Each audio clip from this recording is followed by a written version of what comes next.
I want my horses to have a voice and to have a choice and to be doing it because they are part of it. What I found is the more they are allowed to have an opinion and the more they are by your side, because they know that they have the space to be who they are. I always said that my goal was to bring my horses to the very best version of themselves. With Tristan, I have way more powerful tools now to help them. Everything he says makes sense to me, everything he does makes sense to me.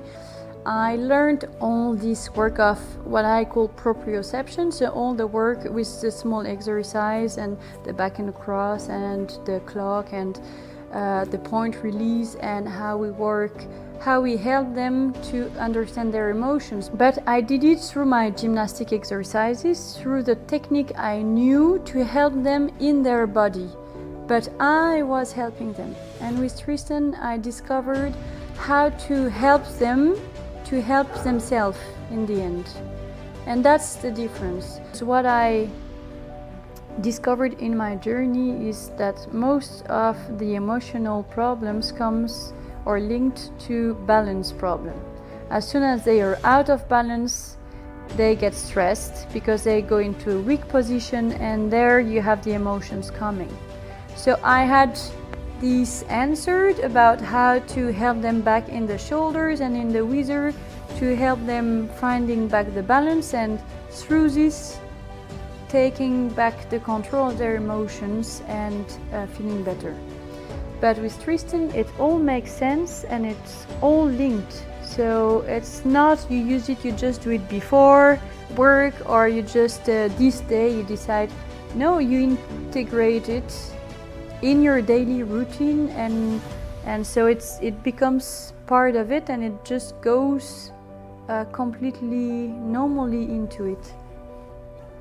That's where Tristan is, in my opinion, different than all the other people I ever met, and that's why I said that's for me the most important meeting I had in my horse journey.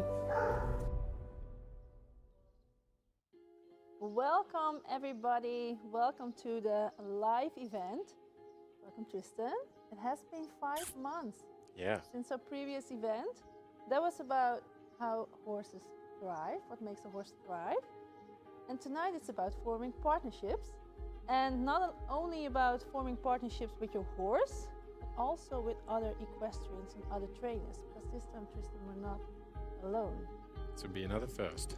Yeah, and I think it's quite special because in the equestrian world, it seems to me that very often there's not a lot of sharing of knowledge between trainers. It seems to me like very often trainers are sort of on an island and maybe pretending that they already know everything, that they don't need help, not seek help.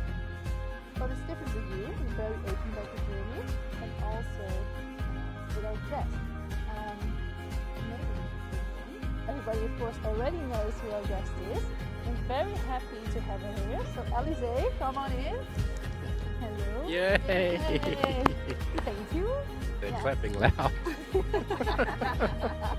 Cheering. Well, we have people watching from all over the world, so I think everybody's very excited that you're here as well. And of course, you probably don't need any introduction, but in case you don't know Alizée, you've been competing at international level, dressage, and of course we all know you, magical performances, working horses in liberty, you really do an amazing job, and you inspire a lot of people, also with your own accounts, you have so many followers, you're inspired by your amazing videos. So you two have been working together, and I was wondering how did that come about? How did that partnership start? Well, actually, we've been doing many shows together without never crossing, despite some. Oh yeah, that's that Alizée with the amazing wings and wonderful horses. Absolutely. And, but then we met in Portugal last year for the Economic Forum. So, yeah, quite a coincidence, I would say. And then we ended at the same table, started to talk together, and thought that we would really need to stay in touch and to work together. And I had a complicated horse, Dundee, and then I sent him a message, asked him if he would be willing to help me out with him, and then that's how it started. And it never ended. Yeah, and the interesting bit is, Connie, it's of course you, like we said, you see other people in the industry, and of course someone like Alizée that is really gone to the depths of her craft, that it becomes artistry now.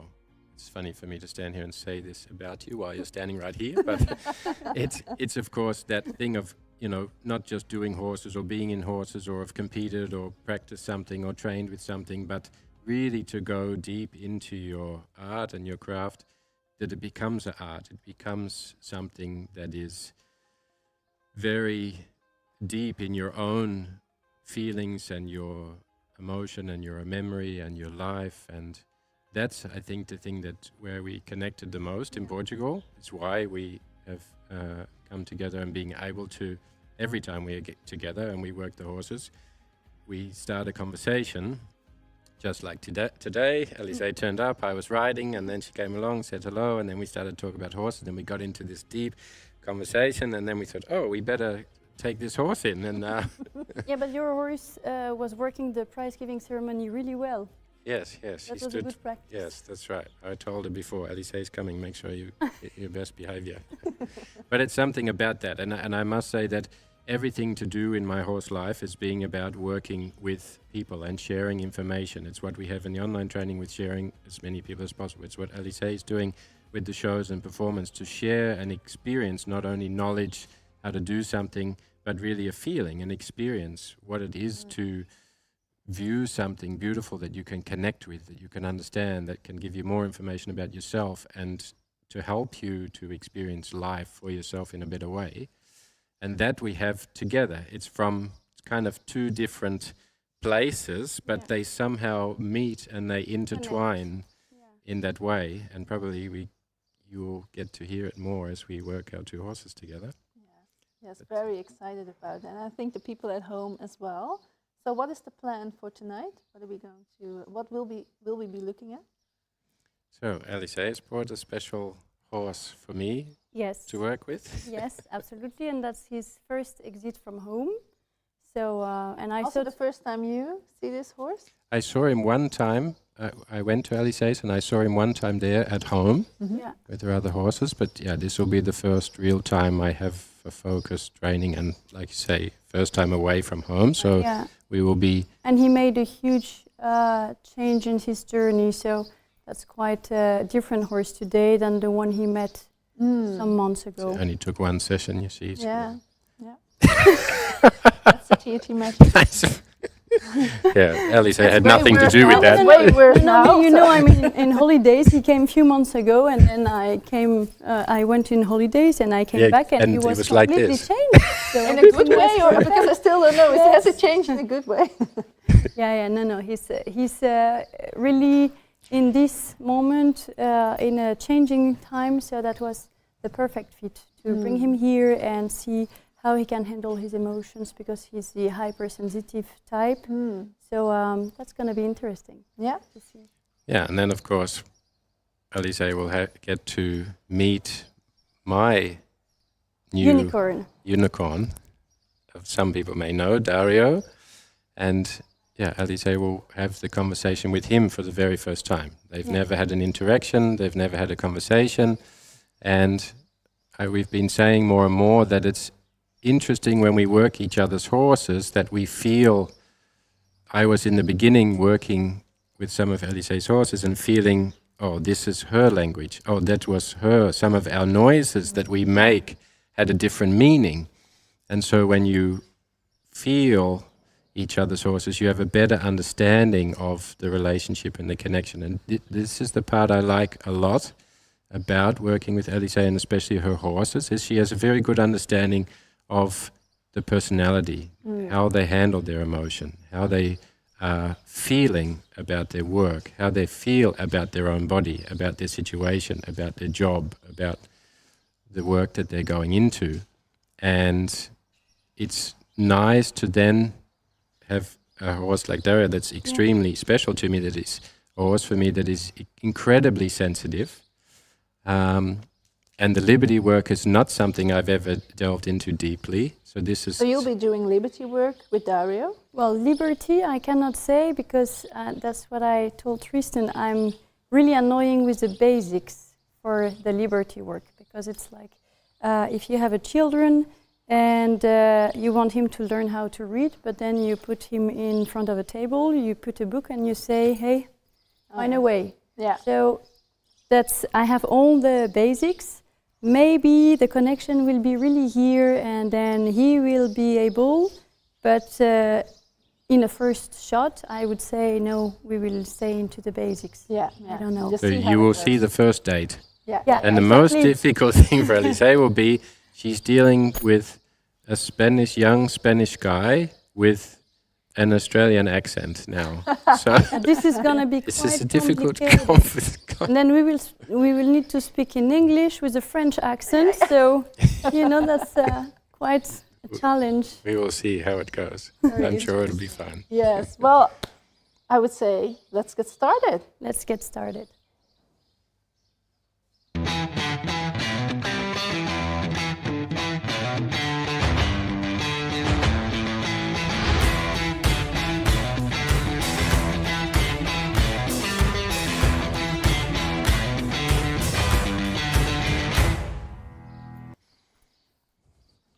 Alrighty, here's the majestic, amazing brown unicorn. Yeah.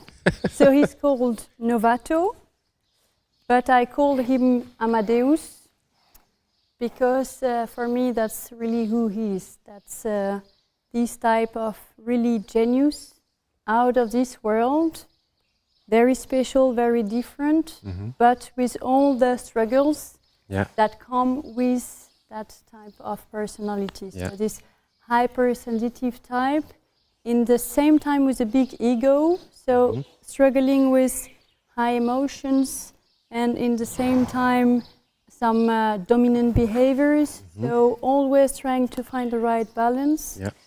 And in a mental way, he is struggling a lot with failures. It's a horse that cannot cope very well with failing at something or misunderstanding. When he feels that he doesn't get directly what you're asking, then that brings him into a panic mode, which now is way better. So from panic mode we came to a little bit of stress, but that he starts to recognize and to learn to handle and how to cope with.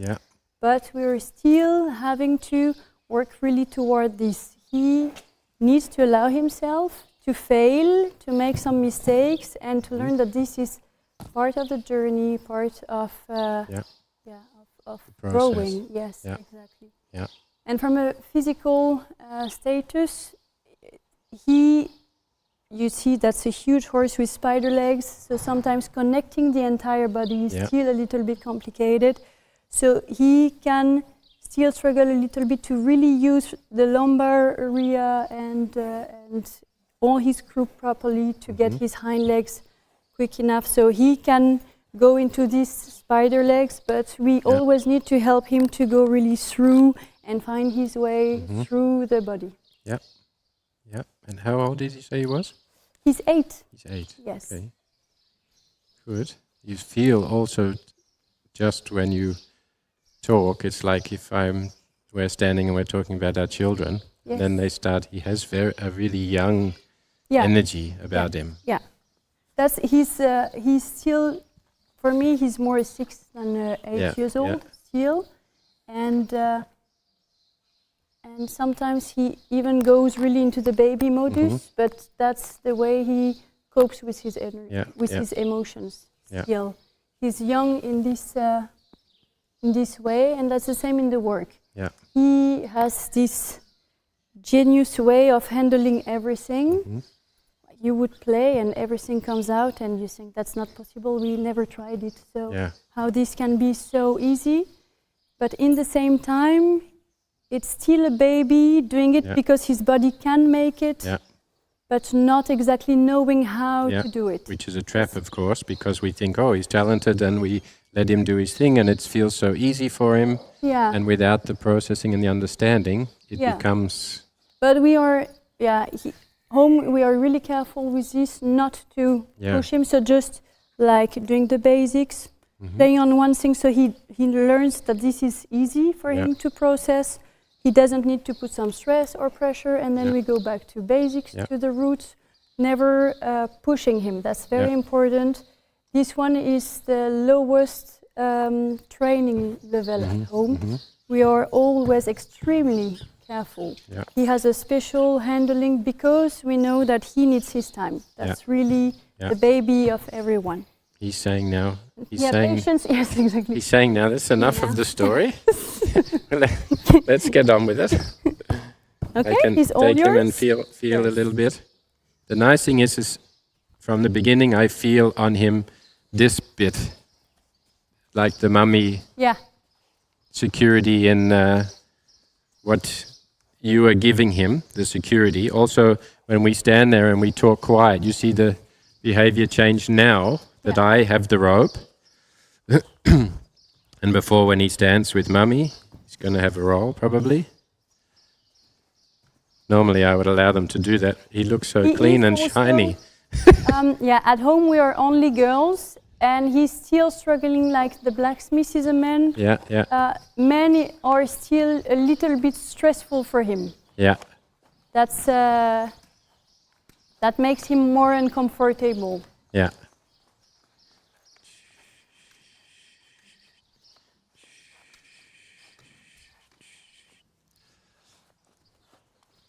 So in the beginning, I just redirect a little, if he wants to show off a little.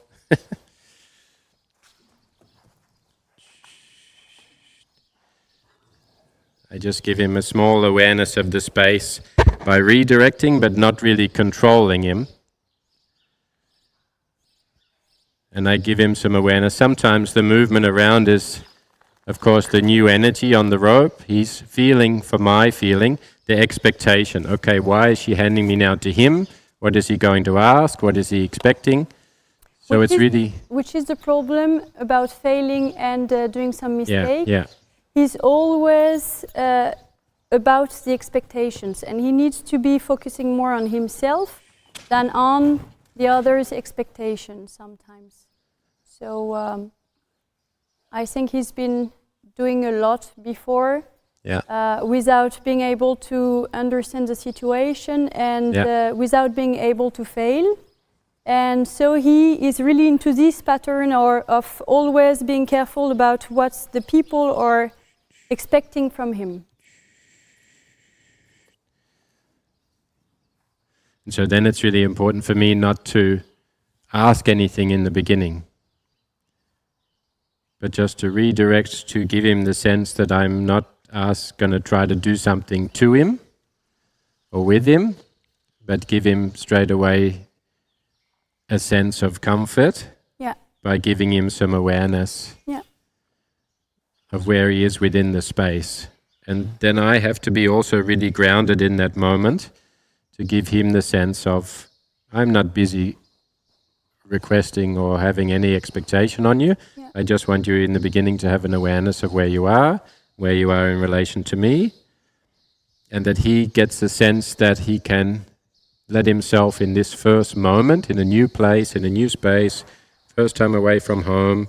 He's very connected to you and very comfortable in the conversations, of course, that you have with him on a daily basis. So even for him to come to a new place is one thing, but then also to be given to me and to then be wondering, okay, what is the conversation going to be here? And just like you say, I feel that also directly, that he's thinking, I want to have the right answers. What could the right answers be? And he has not yet had a question. So just this process alone, in him coming to a new place, if a horse were to come in training, I would then go through the process of maybe bringing him in here and then letting him get to a state where he could find the rest, that he wasn't coming in and having all the expectations and getting too busy right away. Let him find the rest. Then we start to improve the awareness here. And really do it in a way that you give him time to process this space. Really make it about the space.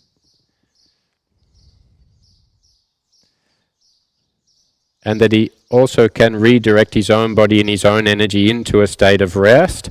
I try to feel my way through the arena when I walk, when I'm speeding up, when I'm slowing down. And then here, small redirection again. I already start to be able to feel how the movement is in the front leg. And before I can start to go into him feeling his body more, by making contact and starting to go through some tension release, he first has to be able to have the self-management to know where to put himself. Otherwise, if I step in and I start to feel the body, I'm going to be in a position where I have to control him. Yeah, and he will go into his usual pattern. Yeah. So I don't feel then straight away much of the energy coming down. So then I allow him to move a little bit. So I start the conversation first with the movement.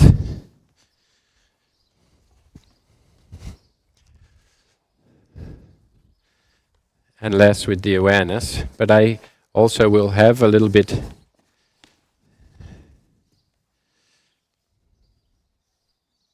still giving this conversation. So allowing me to feel his body, but still be in a position where he can measure where he is within the space. If I start to really step up and I'm moving in here and I'm feeling the body, you see already that the body is going to be wanting to move somewhere else.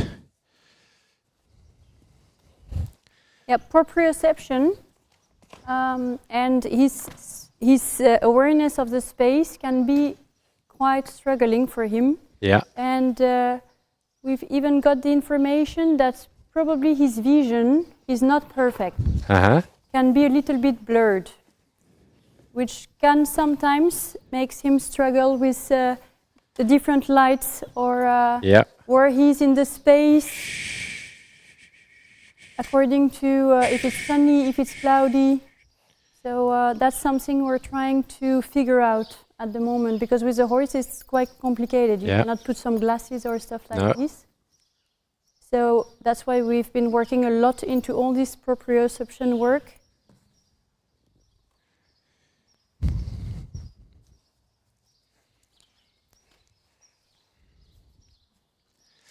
And in the beginning, when they find it a bit difficult to have this awareness of the space,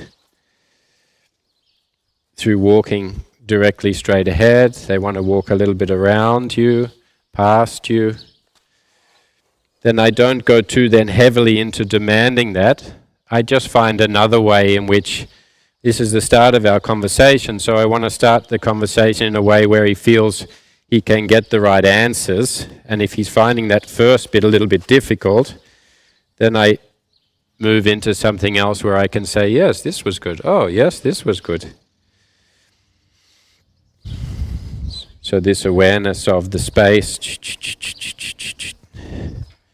Yes. Directly walking forwards is sometimes difficult, especially in a new space with a lot of energy. So now he has a bit more time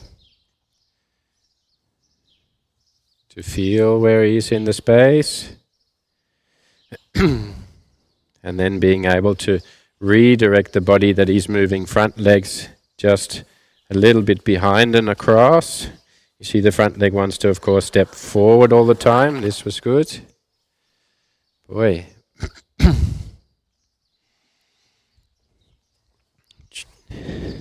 Yes.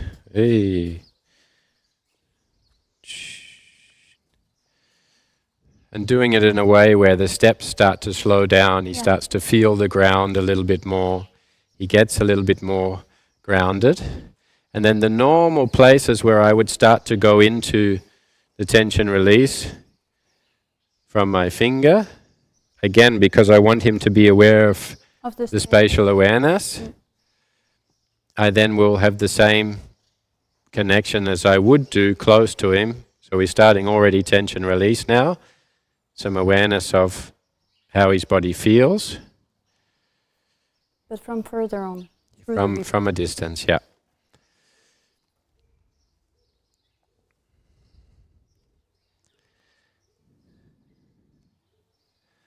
And then if that then starts to get him to think a little bit about the body when I do the normal patterns of tension release, of course I'm not looking for the head to drop straight away. I'm not looking for a change in position, but just that he goes from that external distraction to the internal focus. That he can start to have some self-awareness by looking inward.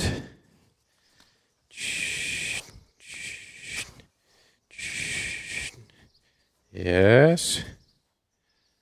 And then the same here. So what's going on here?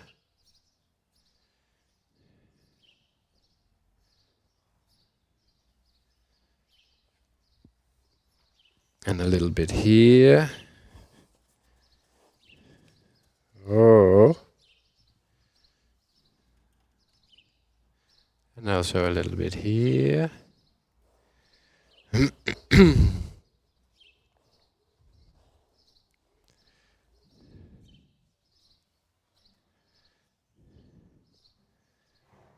Now we start to let him feel and have some awareness of his breathing pattern. Then I can start to feel a little bit the body here. Which have been really an issue, because at the beginning while you were riding he would even stop breathing for a few steps and then starting again. Yeah. But all the breathing points helped him a lot. So now it's completely a reflex. Yeah. So you can even feel that now on his own, when for one step he starts to breathe a little bit less directly. Yeah. Afterwards he goes on a very big deep breath. Yeah. So this helped him really a lot.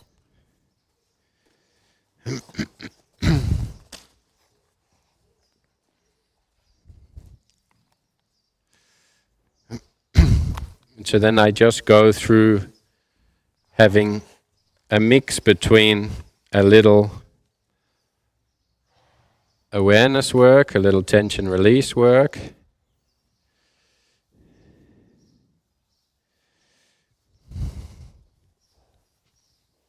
and then the movement, and so that we can also test, okay, where are we having tension in the body?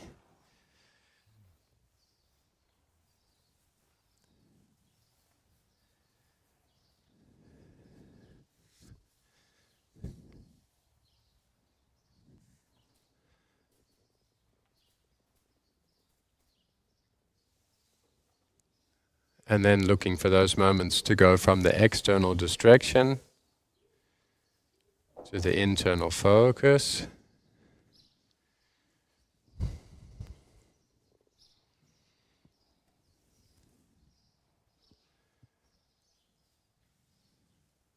But I'm very happy to see how much he's at peace with himself. Because I would say 2 months ago, even at home, we had to be extremely careful with handling other horses. Yeah. Because he would harm himself. He had no self-control, not even self-protection. So now, seeing that he's here at peace with the horses around, of course he's looking at them, but he's also a young stallion. Yeah. But this is a line of mares here. And there is no. He's just looking and curious, but there is no hard feelings or. So Yeah. And so this step is a really important one, that he's able to bring the energy back through himself, of course in a new space where there's a lot of the distractions and everything, getting his curiosity up this way.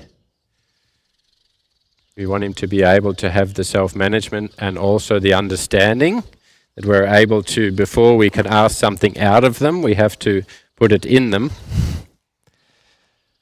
That they have a sense and a feeling of what that's like in the body. Very good. So the body, of course, wants to be drawn up this way, especially in the presence of the mares. And so being able to teach him to bring himself into this relaxed state. And the nice thing is just a little bit of breath work we did of the awareness of his belly, and then connecting that to the redirection of the movement, behind, across. Yes. That's getting straight away now the way he moves connected to the breathing. I also go back there again.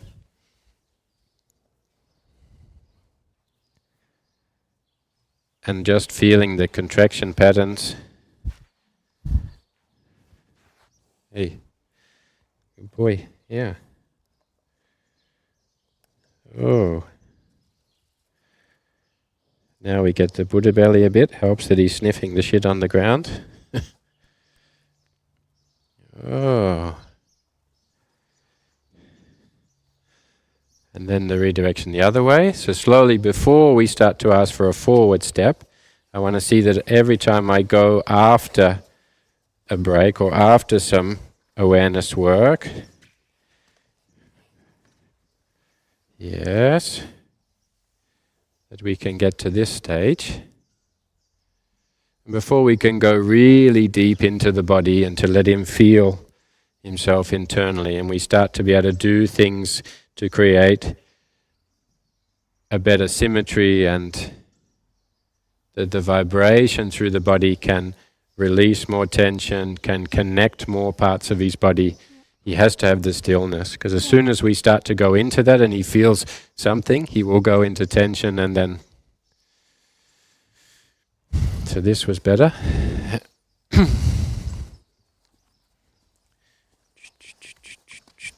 Yes, behind. Yes. Yes, this feeling. Boy.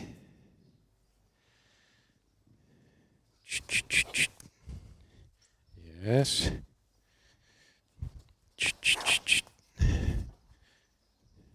Yes. Yes.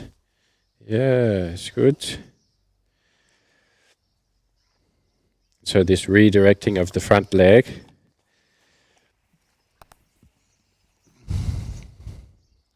And then we go back to the awareness here.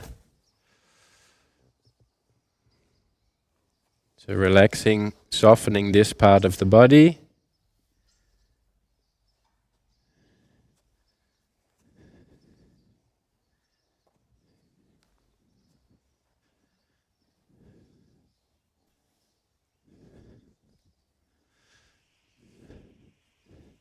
To allow an easier step here. New smells. smells Yes. princess. Yeah. Oh.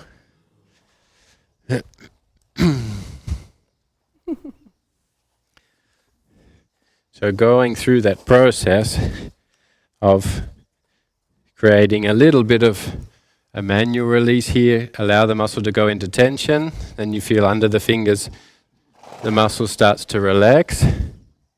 Here also, and this way.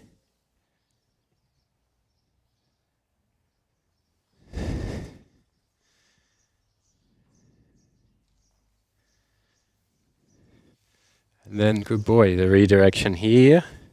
Yes, this step. Same on the other side. So feeling their body, allow them to feel their own body. And then ask them to move the body with that new awareness, with the body being a little bit softer.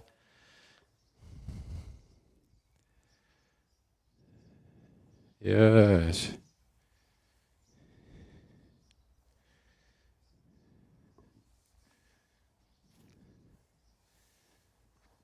Boy, and now the front leg the other side. Yes. Good. So we get more of a rest in the step. Boy, and now I can start to ask for a forward step. Have the hind leg a little bit resting. So it's important for me to feel also the rhythm in the body, that I let him have the rest, but only to the point in which he will rest. As soon as he starts to get a little energy build up in the body again. So I keep the contact with the whip in order for him to feel this part of the body.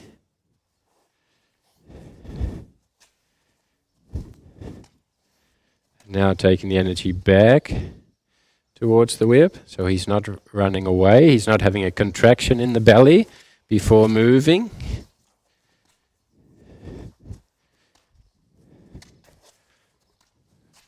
Yes, good. So again, trying to teach him to find connection in the body with the order of movement. But of course not be too much in a state where he's... You're sitting there as a nice... Bring into your space. Yeah, the conversation is not about that. Yeah. And of course that's going to be a little bit the hormones and a little bit other sense in his body that draw him to that space. But what we want him to focus on is when he takes a forward step, to be relaxed in the belly,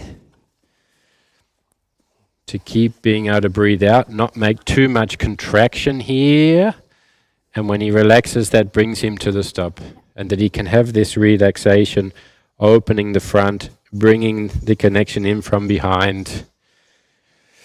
And not that he raises the front too much artificially first, and then that breaks this connection here. But doing it not through the body anymore, but going a little bit against holding the breath and going into the... Exactly. I do it because you're asking. Yeah, and a little bit of a fake it till you make it kind of deal. And then he gets, of course, in a tension movement pattern. But this is when he's hiding, the hypersensitivity between the... Yes. I am a strong guy, but it's a small guy inside playing the hard one, Yes. Hey. Boy. So the lifting up just tells him to put the focus a little bit more on the back end and not going too much getting on the front. Same again. So again, lifting up a little bit. Yes. I try to be a little bit hands-free. It's not that he really needs a connection in the rein to get the space on the left front, because he has that a lot. It's more not bending too much, compensating in the front, and then getting the back end running. Yes. We get the back end resting in the step in order for him to be able to carry more weight. And then I go away from that, and I start him straight away on the tools. Yeah. Because fetch the tools? Yeah, we can go there, and then maybe if you take the bag stick first. Yes. We start there. Look, he's already going after mummy again. He much prefers you than me.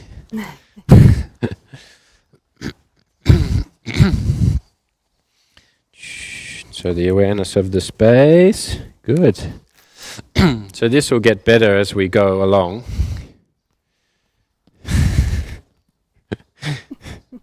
I hope Dario looks at me while you're working him and doesn't just go, oh, forget about him.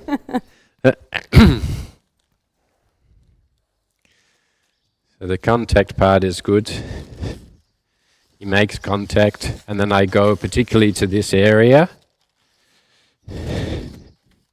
So first, again, teaching to him before doing to him, because then later I want to be able to ask the question and that he's thinking about the body. Yeah. So this is not about getting him quiet to the environment. This is about teaching him about the body. Yeah. So like the other ones we work, like the one we did this today, also a bit with the tools and things, but very much about the self-management. What do I have to do with my body? How can I connect? Feeling what's going up inside. Yeah. Physically, but also mentally, because Yeah. both go together.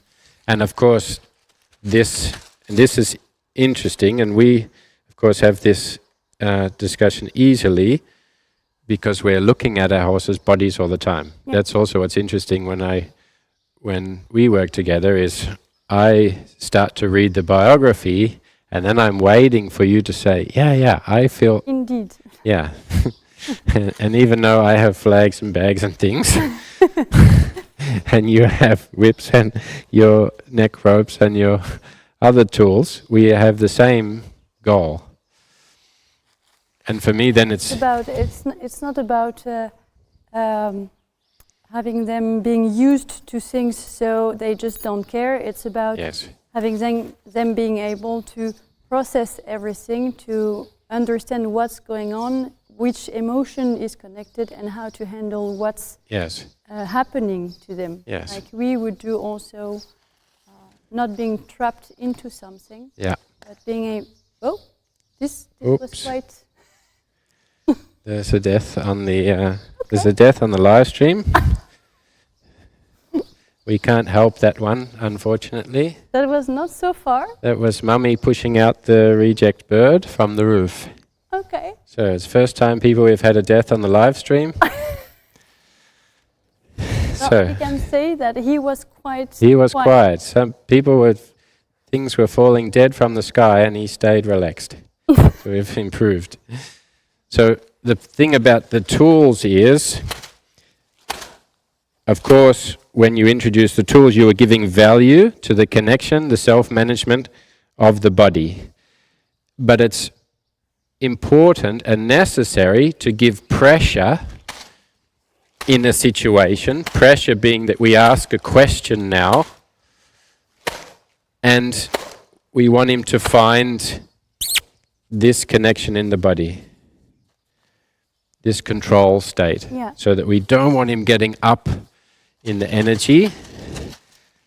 And if we give pressure and he loses connection with himself, I can stop with this and I can allow him to find this step.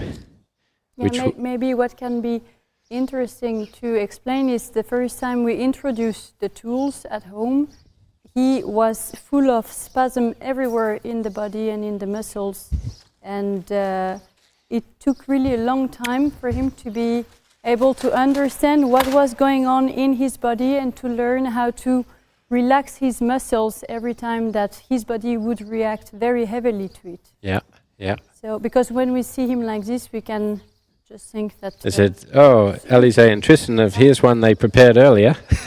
No, it's... Maybe we take the flag. Yes, I can. The which one? The big one. Yeah, the big flag.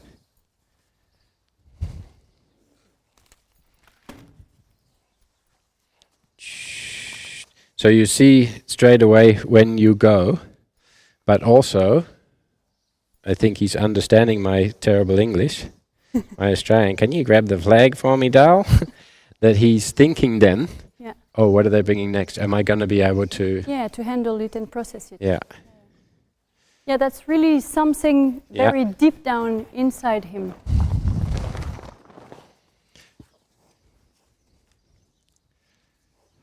Oh. So what I notice first when the flag comes out is this. Yeah. So losing control here of the breath. So this is the first thing. So we can start to control the feet, but it's actually the breath, the contraction of the breath. Which is exactly, that's always the same pattern, that the first thing he holds the breath, then he goes against, because he tries to protect himself by making himself a little bit bigger, and then he's losing it. Yeah. And of course, all of these things is going to be a chain reaction to bad events, to compensation patterns. Of course, if they're moving already in a and then moving, of course, we're going to get all kinds of irregularities, poor connections in the body. We have to do more as riders to hold them together instead of them being able to carry themselves. So I just go backwards and forwards.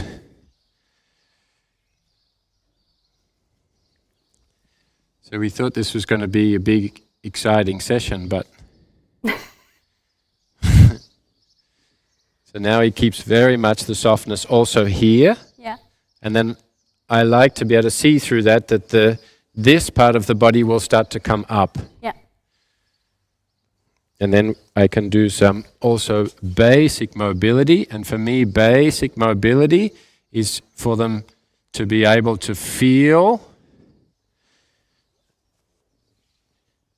this functionality in the body.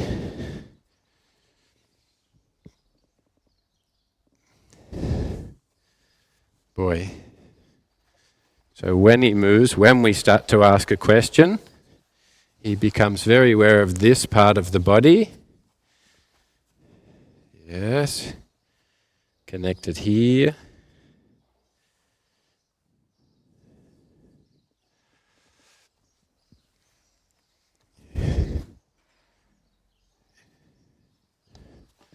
Oh, good.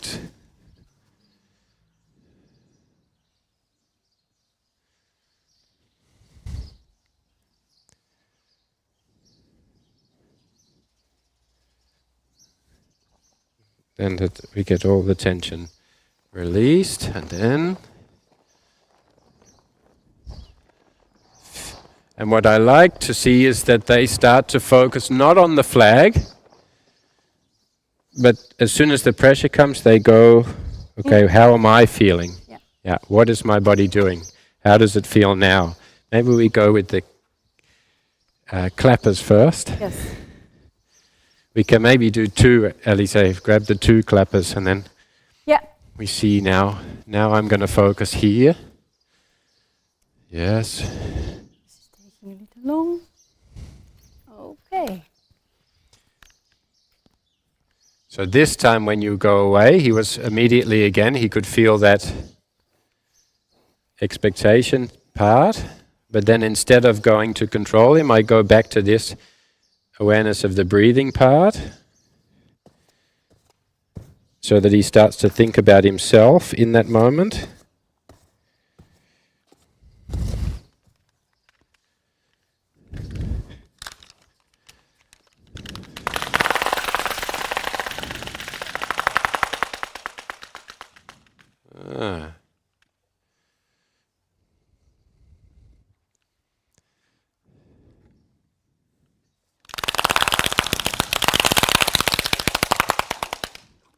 I go back here again.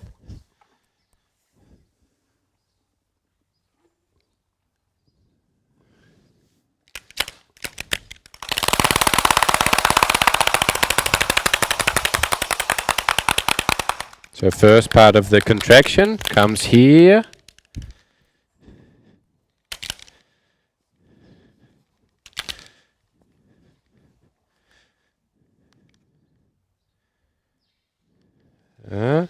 Belly breathes out.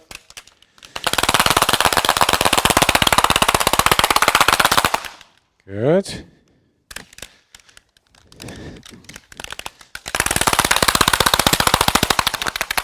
So if he happens to be moving, I look that he finds the connection. I just guide him into the pattern in some way. But what's funny is here that he has a bit more stress. And then his first reaction is to look outside to see if he has an escape. Yeah. That's the option. away. Yeah. The option. Yeah. He's that's always this protection. Okay, I have an escape here. Yeah. Which we just try the whirly. The whirly, the one with this new magic, Alizée. The long one. The white one. Okay. The big one. The thick one. And where is it, the big one? I don't see it here. Maybe it's Oh, the purple handle there. oh. Yeah, that's the one. Ooh, you want one or two? Just one at the moment, yeah.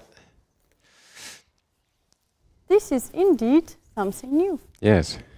You haven't seen all the secrets yet. No, I was thinking the big whip. Oh, yeah. Because it was also white. Yeah, exactly, Oh, the whip. So these are whirlies.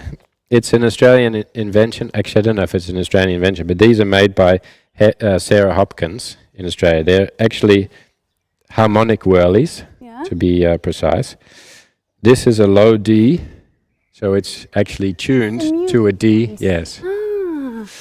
So we have now the connection from the clappers to the self-management. Yeah. So the connection of self in the presence of sound. When you go and you first start to create an awareness of that, then through different sounds you can allow the horses to connect deeper with themselves.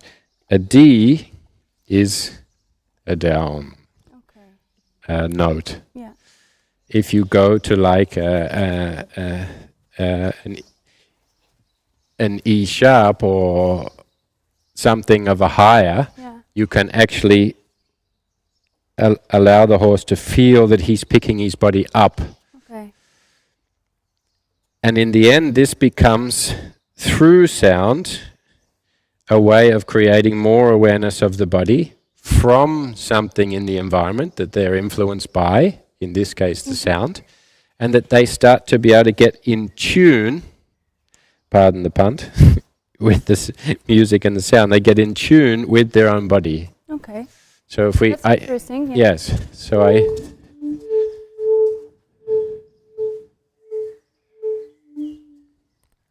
So the first part is him feeling himself. Yeah.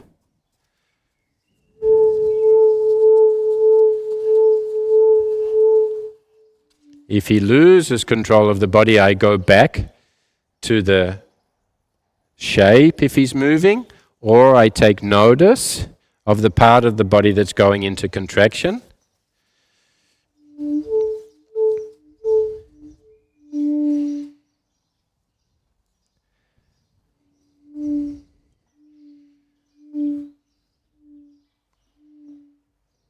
Now you see. Yeah, and the ears are starting to.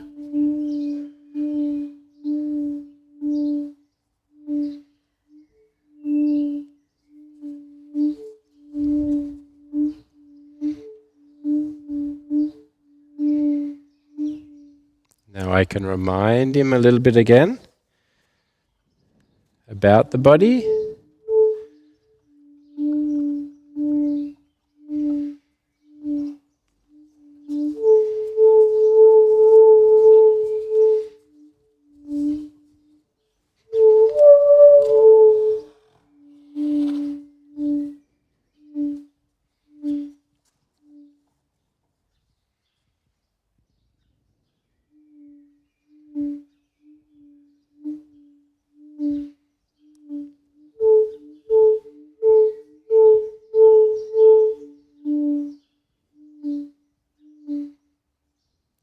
And I start to mimic the activity. Yeah.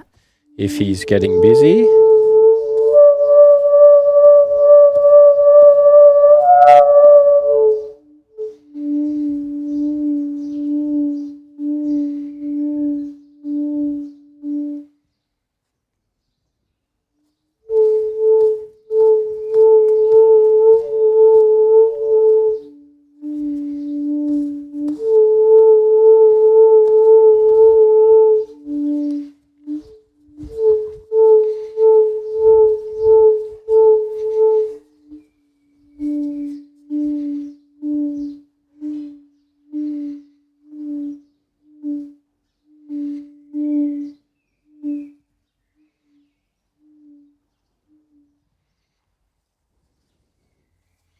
And then just through the sound, I try to follow where the attention goes. In the beginning, when he first starts to feel the body, he's almost perplexed by it. Yeah. He goes internal and then goes, oh, Yeah. this is not a place I want to go too deep You into. can see the questions going. Yeah. On. And then the next phase, he starts to look away, and then small bits of frustration, digging the ground. Becomes like the practicing of meditation. You go into a focus or you don't want to go there.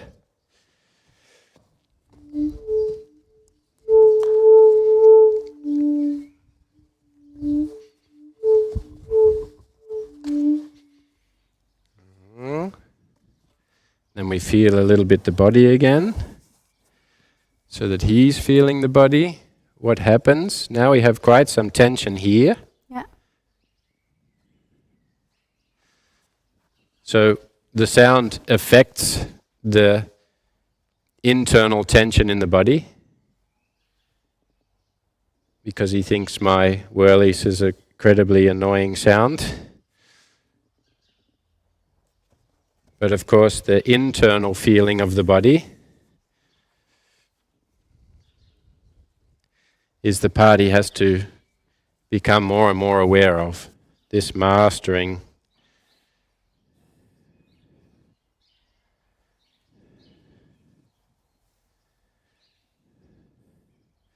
And we have a lot of tension here in the neck again.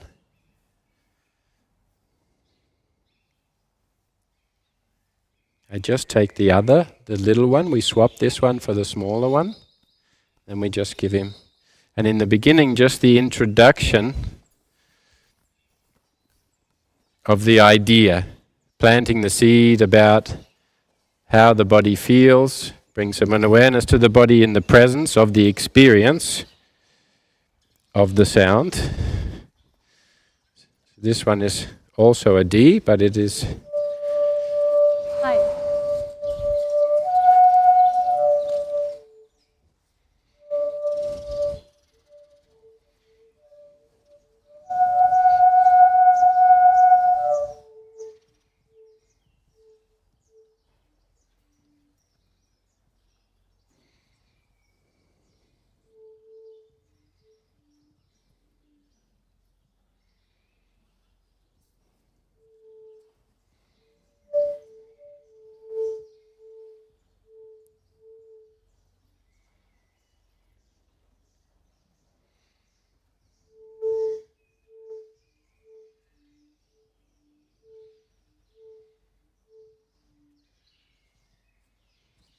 You can see that the breath is getting sharper. Yeah.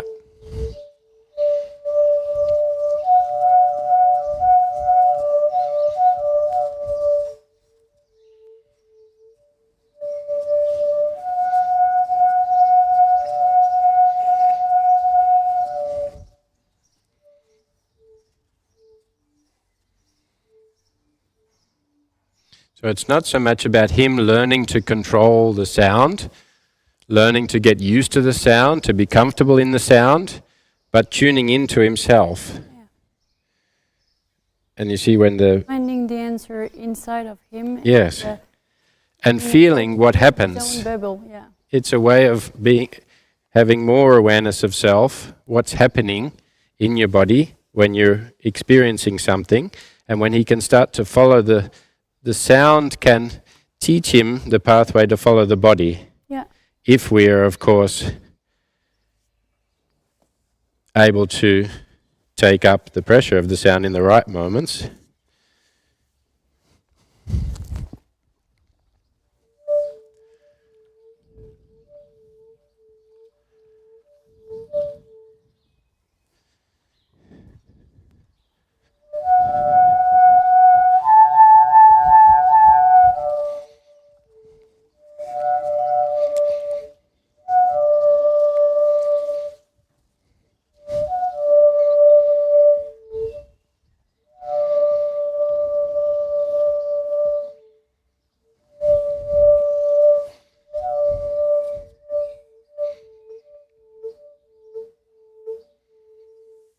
Now the breathing changes. Yeah.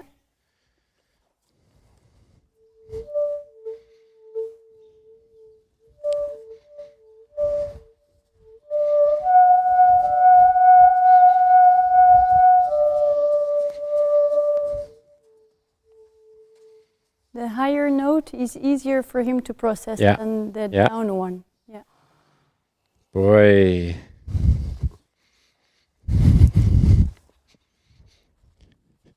And then we just change again. I take the whip again, and then I just go through the first patterns.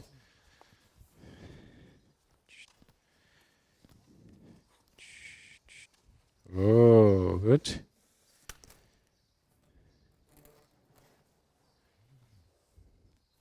And it's interesting when you start to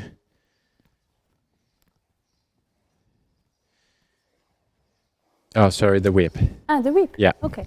When you go and you start to get into them feeling their body in different situations, when we talk about preparation for something, preparation of being aware of the body, when we start to ask them to perform different movements, to be able to offer different movements, or to be able to take them to different places, the simulation of that, knowing what to do in the body, teaching them that they know a little bit what their body is doing. When we go the first time and we're in the competition stable, or we go to the forest the first time and they experience a different energy, different sounds, different elements within the environment, what happens to the body? And here we see he's losing control a little bit. Yeah. And he's starting to look a little bit at the body, and then he feels the body, and then he gets worried. Yeah. Says, oh, my body's not in control. I'm starting to have some moments of tension, starting to lose the control of my breathing. And so being able to let him experience such a question and then go through the process of bringing him back is the simulation. So if we go to the first time and we have the familiarization in the ring, or we go to that first show and there's the big screen or whatever, there's going to be things in the space that affect the physiology. Yeah. And what is it that he's has to learn about his body to be able to be in control of that situation? Yeah, it's not erasing these emotions, being able to recognize them in order to find the key to get out of them. Exactly, yes. Because we cannot control our emotions, so it's not about erasing them. No. It's about learning how to live with them and to and also getting rid of uncertainty. Yeah. I'm uncertain, I'm unsure what to do with myself in this given situation. Yeah.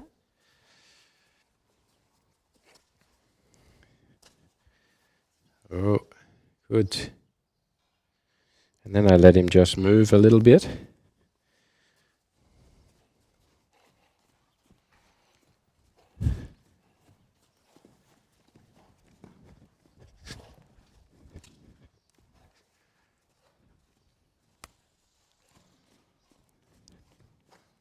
So also in between the managing the body, keeping the body calm, releasing all the tension, getting into a relaxed state. Also being able to feel the body, the physiology of the body within the space. Sometimes I feel that process in myself if I have to go and do a keynote speaking, or then I'm first relaxing myself to be in control of the physiology. And sometimes during that performance or that speech, to be able to get physical and to feel the freedom of being able to move in that space, in that situation. Also experiencing, how does my body move? Still thinking about the, yes.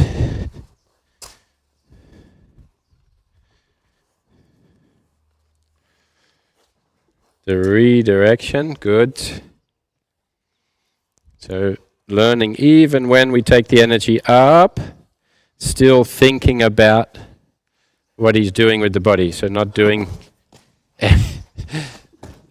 not doing things in a way that he's going to injure Arnoud on the camera or himself. And that's the frustration just from the Yes. before. Yes. He's been taking it, and then Yeah. now it needs to go Yeah. somewhere.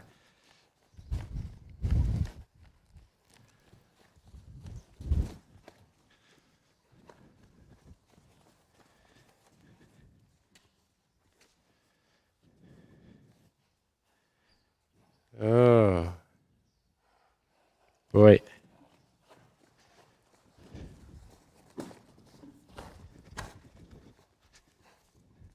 So I go back to the good order of movement. Keep a connection with him. Thinking is still about this part of the body. Going back to what we did in the clock shape, lifting the rein up. Oh, good. Redirection of the front. Keeping contact. Oh, here contact. He's thinking about this part of the body. Yes.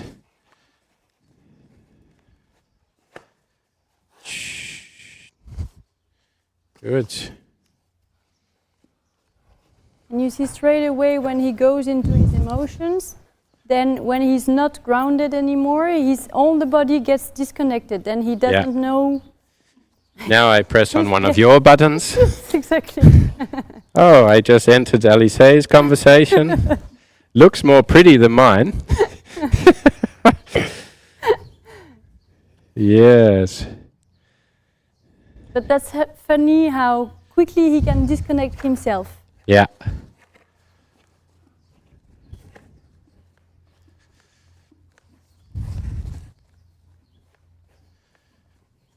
Good.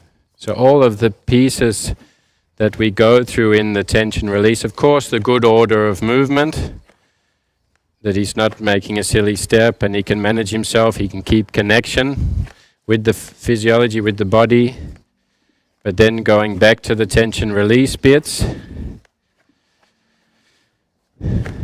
all the points we are bringing awareness to. Yes. Breathing part. Good.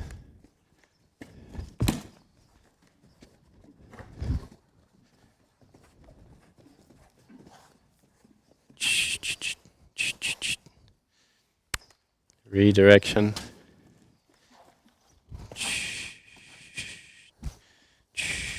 Yes. Yes.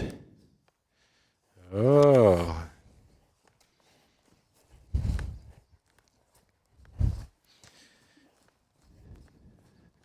Oh.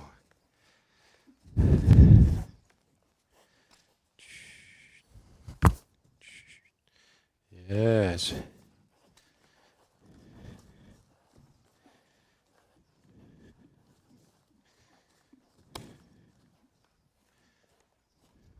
Good.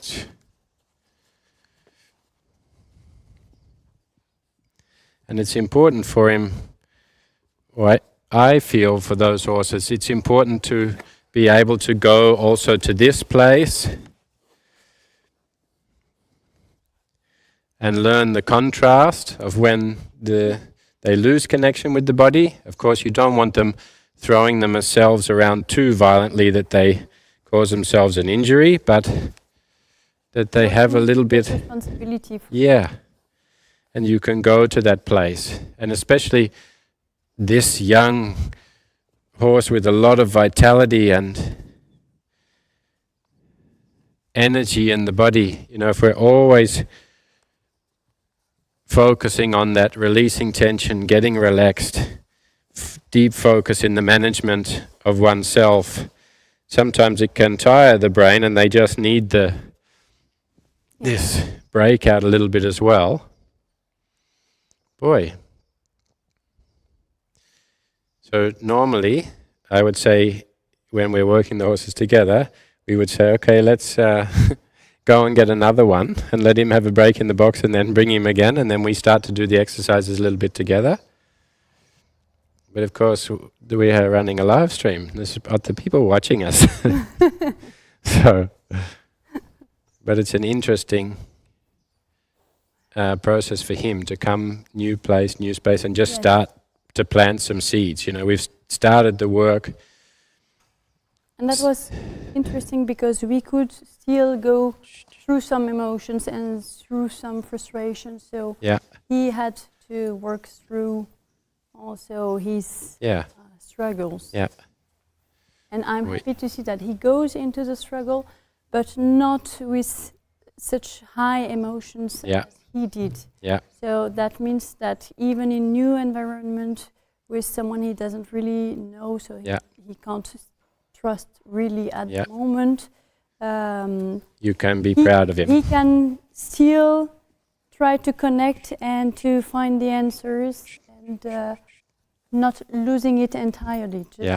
So that means I think that he starts to recognize what he's going through, and when they start to acknowledge this, then it means that they are already in the way of finding the keys.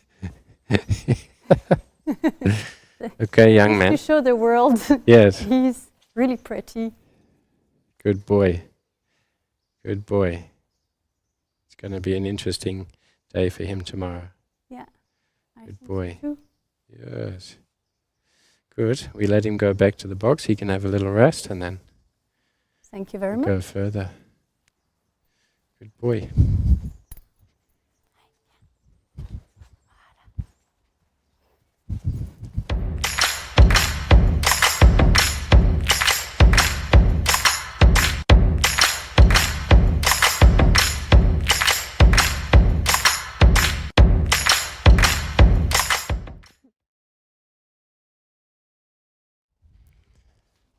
Well, that was a very interesting session. Yeah, and an interesting character. You feel all the time this internal energy and dialogue going on in the body. You could feel from the beginning he comes into the new space and it's all happening and the mares are there, and of course you try to bring him through the session in the best way possible for him to feel some successes, to feel like, oh, I've got this understanding of my body. Yeah, I can manage myself in this place, and then you start to ask the questions about, okay, now we've practiced this kind of feeling the body, being connected, knowing where the tension goes out. Okay, if something in the environment now presents itself, are you still aware of that management? Do you allow the external environment to start to change your internal environment? And so that process, of course, is the bit that a lot of them find difficult, but mostly stallions with a lot of talent. You have also that physiology that says, I have all this inside of me and I don't particularly know what to do with myself all the time. And a lot of the times I find the horses that are extremely physically talented have also that trait that you talked about, which is to being the pleaser, really frustrated when they get it wrong. If you have one that's a bit more stiff and lazy. Yeah, because they have so much talent, even without wanting to put too much expectations, it's also a feeling, because everybody is looking at them like they are the heroes, but then they have this also on their shoulders. They have to go on with this, I am the hero, so I need to be in charge, I need to be on top, I think. And then having that physical feeling of already being a champion, but then not having the knowledge all the time of knowing what to do with myself. Not being ready for it. Yeah. There was a few questions about, because at some point he was getting a bit frustrated, and when is for you a moment that you think, okay, now I have to stop, or do you have to work through it a bit, or how do you decide on that? So depending on the feeling of how long we've worked on something, so sometimes horses can have a frustration with the introduction of something, So of course you don't say then, okay, the duration is too long.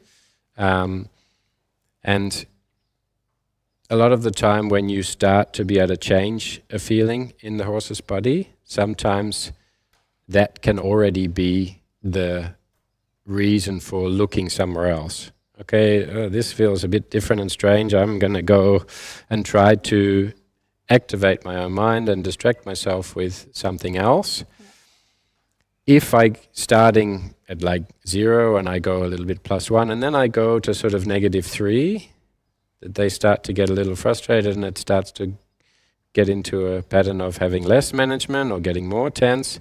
If they go to sort of -3 and then they come up to -1 or even back to 0, that for me is then also an improvement. Yeah. So it's not always thinking, okay, this is how he is now, and by the end of the session I want him like 5 steps better than now. Yeah, so it's not a bad thing when he goes to -3, because there's also learning in that. Yeah, because it's revealing an insecurity that's not good, and then it's feeling that, being in that situation, and being able to find their way out of it. That is the improvement. It's like, okay, you got into that situation, and now you're in a relaxed state again, and you found connection with in your body. In a moment where you lose connection, or you want to escape the situation, the feeling, the sensation, and then they find a little bit of peace in that moment. And that's a skill. Yeah. That's something they need to be able to then further develop in order to find their way back in more serious situations and real situations that you would put yourself in. Yeah. So you need to go through it, because the thing is, if you just avoid the frustration, it's like you have it with your children. If you just raise them, avoiding the problems, trying to protect them from everything, you won't be able to protect them in their entire life. So the best tool you can give them is to give them the knowledge to deal with their emotions, with the frustration, with the hard thing they will anyway have to get through at one point. Yeah. With the horses, that's the same thing. So if you always try to avoid the insecurities, the frustration, the problem, then you don't give them the right tools, because they will have to face this and then they won't be ready for it. And then you put them even in, I think, in a more fragile situation. When you learn to go through it, and when you teach them that they can go through it and this is not going to be a problem because they have the right tool to get out of it, and they will even feel stronger because they know they can make it, whatever is happening, they have the right tools to go through it. Yeah. Then you can, I think that's the best thing, to let them feel that they are safe in life. Yeah. And you can teach it then in a controlled, step-by-step environment, rather than you get to a situation where they're not able to handle it and they're way over their head and you can't control anything in the environment. Yeah. You're in a situation where the weather or whatever's putting pressure on it. Yeah. And it's also for all those hours they're not with us, of course, because they're going to face things in their life, in the stable, in the field, these sorts of things where there are going to be energies in the environment and pressures from the place in which they are in that is going to challenge their self-management. Yeah. You know, they're running in the field, all of these sorts of things. And of course you let it go from +1 to -3, but you don't let it go to -50. So you sort of challenge. Yeah, and you have to feel, okay, how much is the horse able to handle and find his way back. It's like asking a question that's worth answering, but something that's obtainable. Yeah. If you're like, okay, he's not going to find his way back from here. Yeah. He's getting too far down the path. I have to find a way to guide him in a better way. Otherwise you would create a trauma. That's always the balance that you need to go through the end of the process also, because if you just get out of it before they understood, I think, the situation and the process, then they can't understand what they have been through and why we brought them to this situation. Yeah. So then they can't get the understanding that goes with it. Yeah. But if you go too far or too deep, or they are not ready, or they don't understand, or you do it in the wrong way, then you can create a trauma. Yeah. And then it's really important then to stay, for me, in my own mind, as the mentor in that position. Because if you're thinking, okay, I just want to succeed, and getting them to do that, you know, and that's the most important thing. Then you go away from the fact that you're there to guide them and to mentor them in the best way, and then you think, okay, he's not ready for that step, but I'm going to find another way in order for him to get that skill. And if you're thinking just, I want to get that done, or you think, oh, he's uncomfortable, I think, oh, good boy, I just pat him and tell him it's okay, he also doesn't learn that skill. So it's being, you know, clever about learning skills yourself in order to recognize that, not be afraid to make a mistake and thinking the next day, oh, okay, maybe I went about that a bit wrong. Let's find a better path. You know, also really forgiving in that, if you have good intentions, to be able to guide them in the right way. And they are also all... This is how it normally goes. That's the problem, sorry. No, it's a very interesting topic. But when you have different reaction to the frustration, so with some horses you will need to go a little bit further in order to really go through it, and with some other you will have to stay extremely careful. So it's also about reading really the horses you're working with in order to get the right answer and to help them in the right manner. And is this horse, when he has a bit of frustration, then he's more like outgoing? And he used to be dangerous because he had no self-protection. So he used to be really, really dangerous. And like really like rearing, and he had no self-protection. So he was he just wanted to escape whatever was in front of him. That was he was not considering anything around. The only thing was to escape the fear, the pain, the whatever he felt could happen to him. So his only thing was just escaping the issue, the problem. So I'm very happy to see that now he's just processing the information, understanding the emotion. The frustration is here, but he's learning to go through the frustration, and he's not, I mean, he was a little bit playing, but he was not mad or he was not unhappy, or so this is already it was much more in a controlled way. So you see that he's losing his body, he's not grounded anymore, but he's young and he's a stallion. So, but he's still open for communication. Yeah, absolutely. Like he was. Yeah, he's not losing the communication. Yeah, nice. So I have 2 other questions. One is about the tension release points. It's always a question that we get, but it's a very good one. And Jane wants to know, what are you feeling for when you are looking for tension? And then what are you feeling when you know to release? So for me, it's about what happens in the actual physiology in the body, the physical feeling.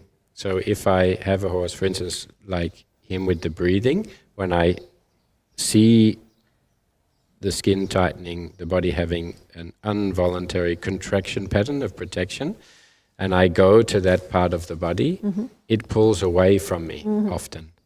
You can feel that the same in the back, you can feel that the same over the rump, the SI area. You feel that in the base of the neck, sometimes in the bowl, at the front of the head, in the tail. It will sort of... in the flank. You know, the body is having a reflex reaction. And so I try to bring the focus to that. I'm not looking for the horse to be relaxed right away, because this is the end step of a result of them having the awareness, realizing where they are, starting to feel the connection, starting to then feel their body. If you are just feeling, then they are feeling. Not that we have an internal dialogue of, oh, I want him to drop the neck, or I want him to breathe out, I want something from him, good boy, oh, that's not what we want. We don't want an internal dialogue to create expectation, but just the feeling. So that they first have an awareness of how they feel, and that they learn to go to that place, instead of being drawn by an external distraction or feeling that the answer is outside of their body, a connection or feeling of soothing from another horse, or you know, these sorts of things of separation anxiety and things like that, but they realize that it's about me. Yeah. And actually the physical action I take, which we can teach them to be able to choose, is going to determine how I feel. So if my body's doing this, and I'm like, no, I'm really stressed here standing in this conversation, and not realizing, oh, my body was doing something I was unaware of, and when I was aware of it and I was able to change it. And the feelings change as well. Yeah. Yeah. But are you then also like looking at like what is the eye doing, what are the ears, where's the attention They also going? have when they are yarning, or you see it in the eye, also the eye are changing when they are relaxing, when they enter into the meditation state. The ears also are talking, you have many small signs, the And breathing. Are you then also then waiting for because first the contraction, but then to move a bit back? Like So the first step for me is, where is the awareness? Where is their attention? Are they externally outside of their body, looking for a source that is sometimes far, far away from themselves? And when I first make contact with the body, if they're going from external focused vision, looking, some horses like, what's that? Why do I feel like this? Is it that noise? Is it that thing? Is it, what is it? And then they start to have a peripheral view in their eye. So this is even before that they start to breathe or yawn or blink or relax the body, or, you know, it's to be able to go from out there, external distraction, from the focal vision into a peripheral. I then already I let them be with themselves for that moment. And then from that process, then I like them to be able to feel. And sometimes they go a little bit more into tension in that peripheral vision, like, oh God, that's what I feel like. And then when I feel they start to really focus on that particular area and they relax a bit, I also go away and I let them be with themselves in that moment. Yeah. And then when the body starts to relax, then you start to feel that they can understand the contrast between this and this. And of course, in the end, they choose this because it's a skill and something they know what to do with themselves that doesn't involve fear. This is not a flight-related solution. This is a self-management. I understand myself, and if They free themselves from fear. Yes, and free themselves often from themselves, from that natural instinct, that survival pattern that's been developed through being in situations where they didn't have the answer, and the old saying of being left with the only thing they know, and that's the physical action to predict and protect. And so giving them that knowledge to know how to do that, and teaching yourself those steps by just first feeling, and not only looking but seeing. Yeah. Okay, what is happening? Where is his attention? How is his body? And sometimes the fact that we do that also gives the sense to the horse that they realize we see them. So their attention also comes to the fact that he's seeing me. Okay, he's not going to ask something of me that wants me to go further away from this situation. Yeah. But I become present. He realizes, he feels what I'm doing. They want to make a connection. And then when you have that connection, for me, of course, it's important they want to make a connection with me because the conversation is happening between us. And I have to prove worth and value in order to have a positive conversation. But the most powerful connection for me is the connection with self. Because if they can learn that to understand themselves and manage themselves, then they're able to offer things that we didn't expect, that they can bring really from themselves. And of course you experience that in the most visual way possible. And you see it's to really empower them so they can, you know, have a real choice and being really part of it, being with you and not working because of you. That's the difference. Exactly. And then because you help them to understand what's going on and then take the lead also on their body, on what they do. And even if you're asking them to do something, that's what we were talking about for the rope earlier today, it's then they are able to do it on their own because they understood everything, and then they are the one in control. They are the one doing. You're just the one helping in the end. But they are here, and not because they have been tricked or taught into a system, but because you let them into such an empowerment and an understanding about how their body, their emotions work, that they can go through the process on their own and take the whole space. That's where they can really take the whole responsibility, and where the personality can completely grow, and where, in my opinion, they can really shine, because they are at the right place, where they are meant to be for who they are and not who you think they were meant to be. That's, I think, the biggest difference. Most of the time we try to bring them to the vision we have of them, but then you work for a long time with them, and you learn to know more and more who they are, and then they show you who they are meant to be. You can't make a plan when they are 3 years old, because then you're wrong. But you also give them the space to become who they are. Yeah, otherwise it cannot work. No, well, a lot of people try, I believe, in this sport. So with the tension release points, it's a basic step in the communication. A question for you, Alizée. Is this something you've always done, or in a different way? The tension release no, points? that's completely new. So I'm not as advanced as Tristan, because we started like 8 months ago. I don't remember even the last time, but so I'm still discovering, and I don't have the same knowledge and the same understanding. But what I see is, of course, really the reflex, because this, when you're focused on the body, you can see how the muscles are going through the skin. And but sometimes Tristan, he just puts the hands, and then he has the whole process. This, every time we work together, I go through new informations, new discoveries, and so I'm really learning. And you also do it at home with your horses? Yeah. This is completely part me, but also all my team. We're all doing it. Does her homework immediately she leaves. Yes, absolutely. I leave mine till the day before she comes back.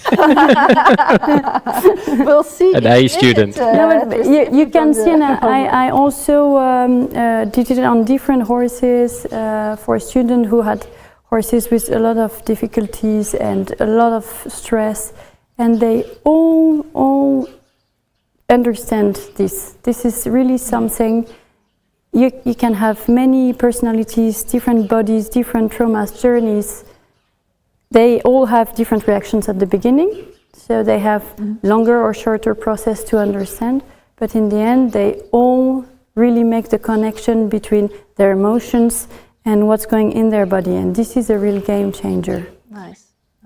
Well, we're very excited to see Alizée working with your horse, Dario. So let's go to the next part. Let's go. Okay.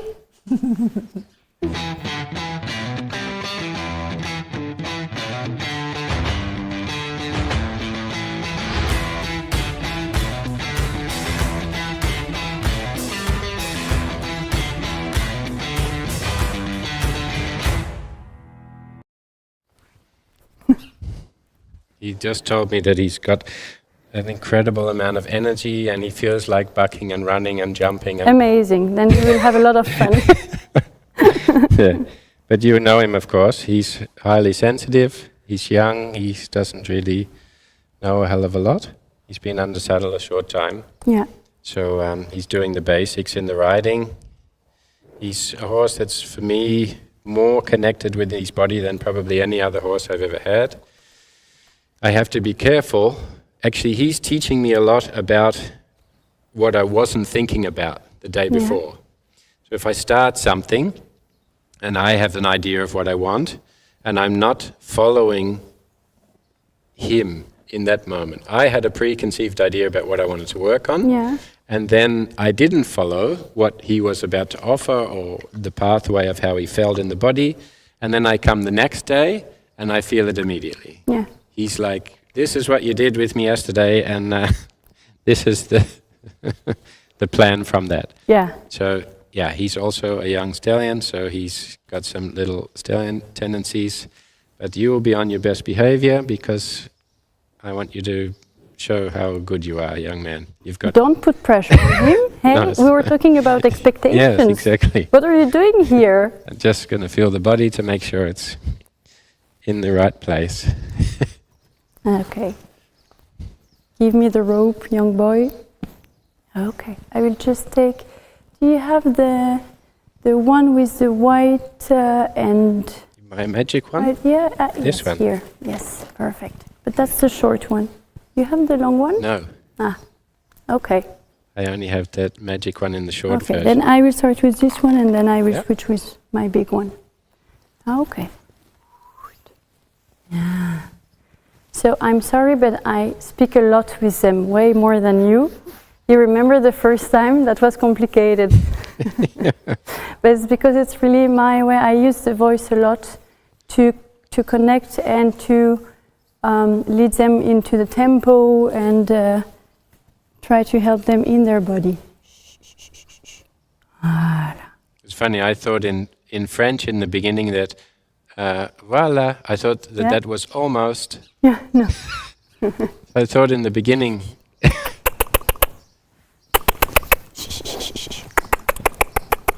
Voilà. Voilà.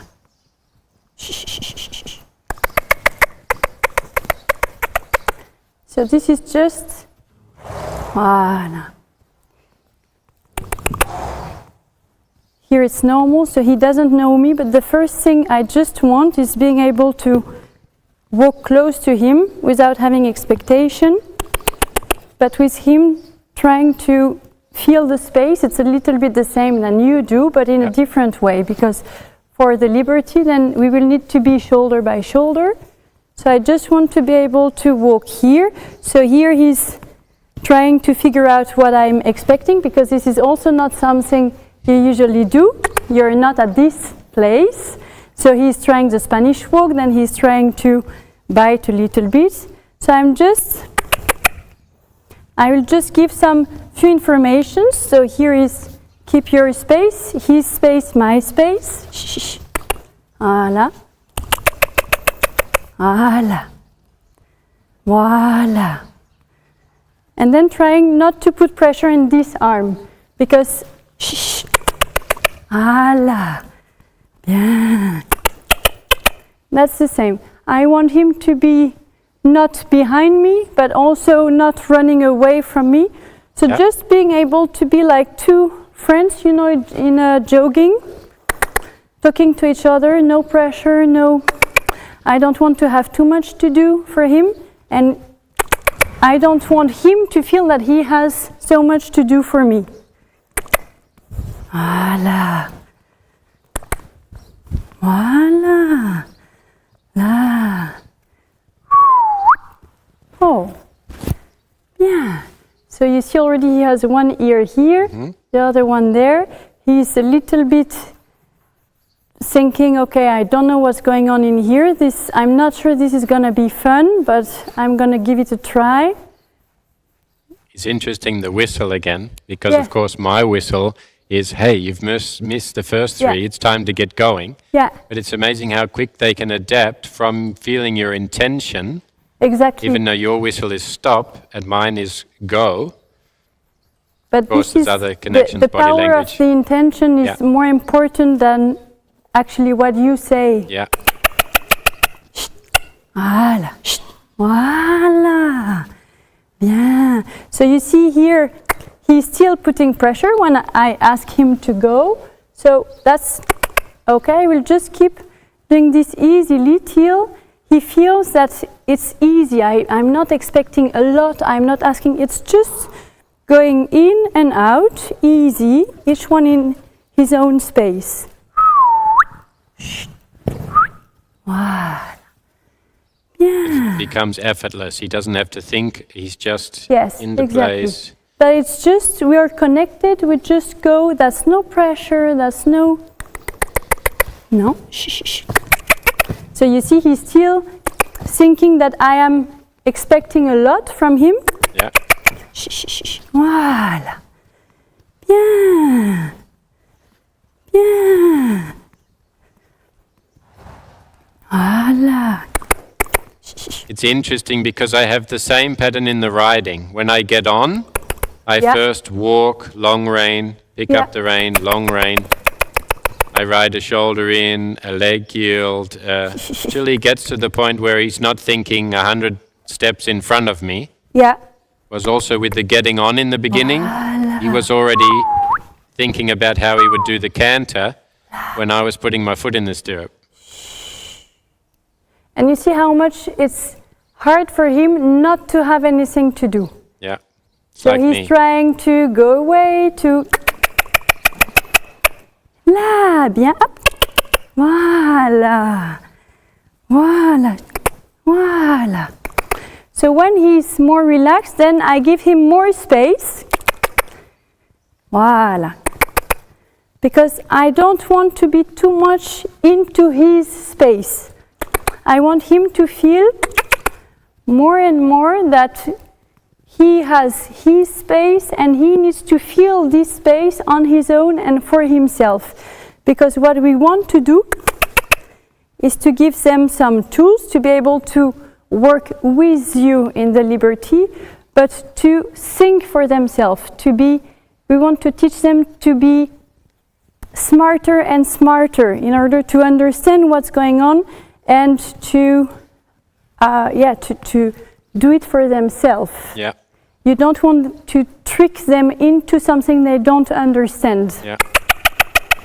Voilà. It's interesting you say that in this, that it starts here, because that's something I also like about when I see you working with your horses. When I'm working them on the ground or something, I'm keeping the connection and able to work in this space where they feel comfortable from my connection. Yeah. But what I like and now I understand it from just what you've said now, is they are learning that is really their space, that they fill up. This is their working area, and that is from this very beginning part, is what I see on your horses in the end. Yes. Bien. So here, when I have it on the left, here he could stop without putting pressure, without trying the Spanish walk, just... Then we would switch to the other side.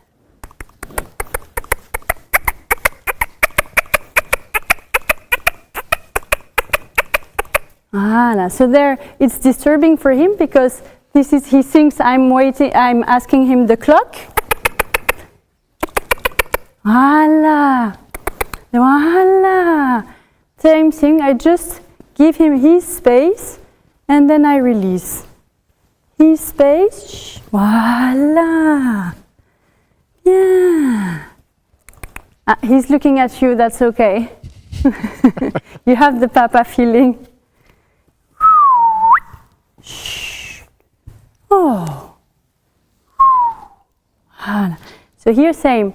He's used to, I need to be aware of my space. So first thing is, I'm not in the right space. Yeah. No, that's okay, no expectation. I'm just asking for hold. So this is his reflex and I just need to say, hey, relax, we're just walking. That's okay. It's funny now, it's funny when you see, I'm seeing now the mirror image of myself. Yeah. It's like, and even I feel like some of my strengths, I see them now also in how they can be a weakness. Yeah. Which is also really...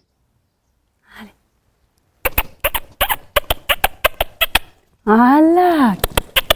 So here, I keep with my voice and the energy in my body, I keep giving, no, shh.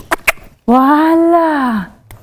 I just keep giving him the direction, but I am not, shh. Voilà.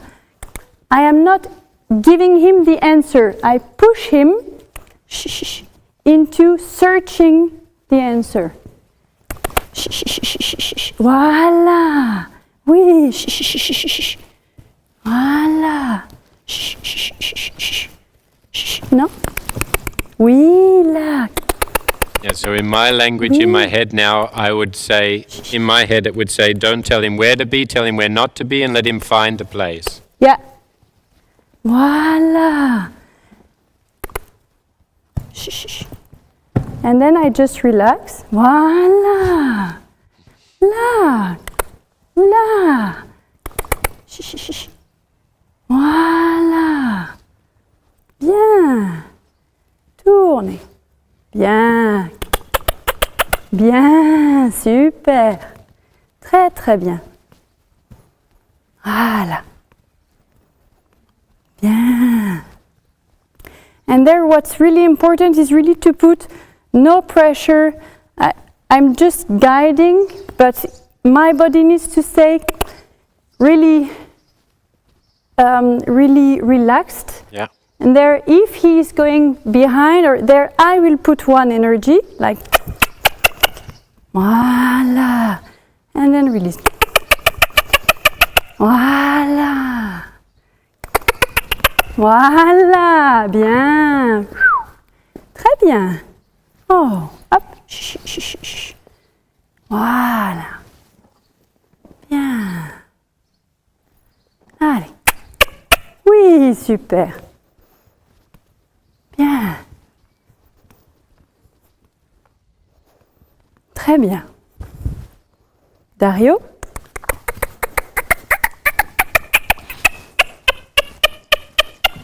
Oui, oui, oui. Oui, oui, oui. Oui, super. Très, très bien.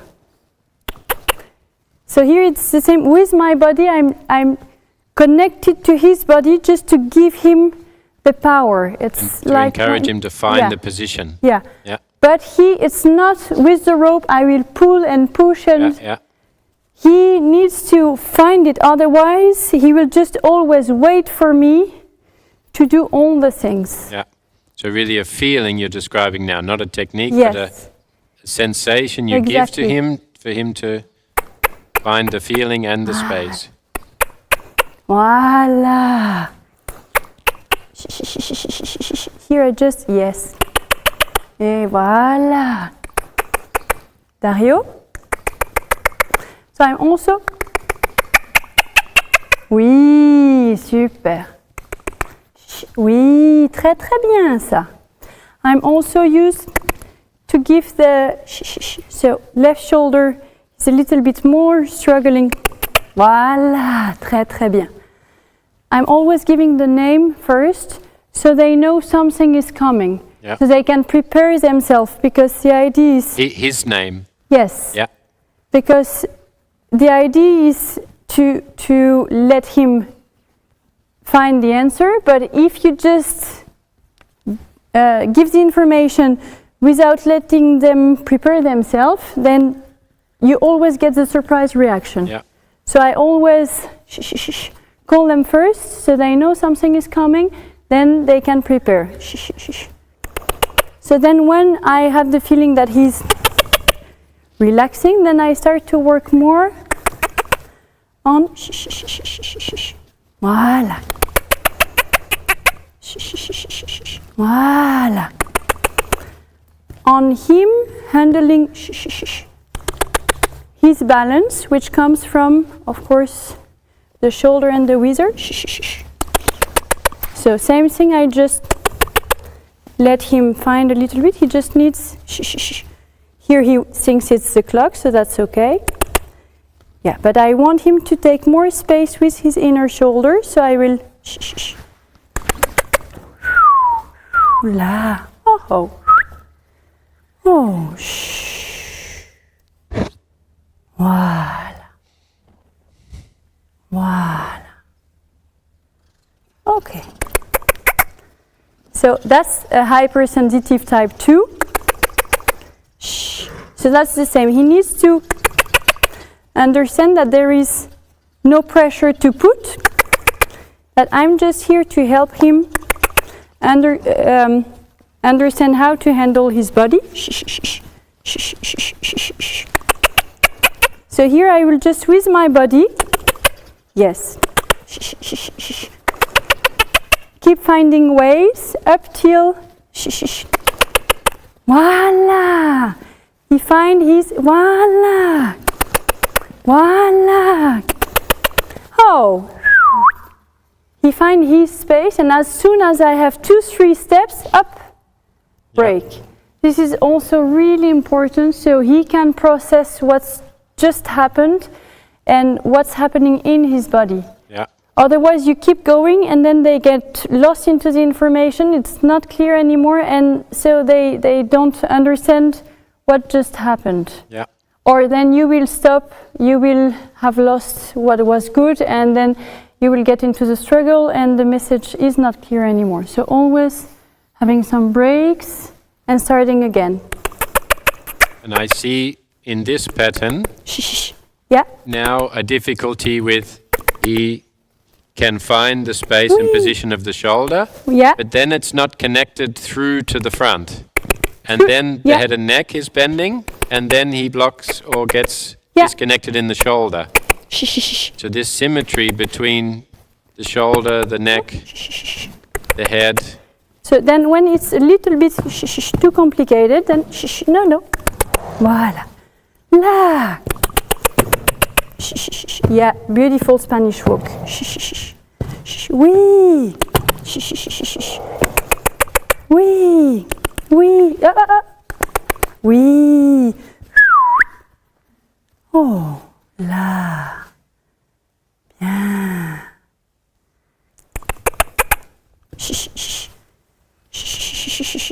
Oui.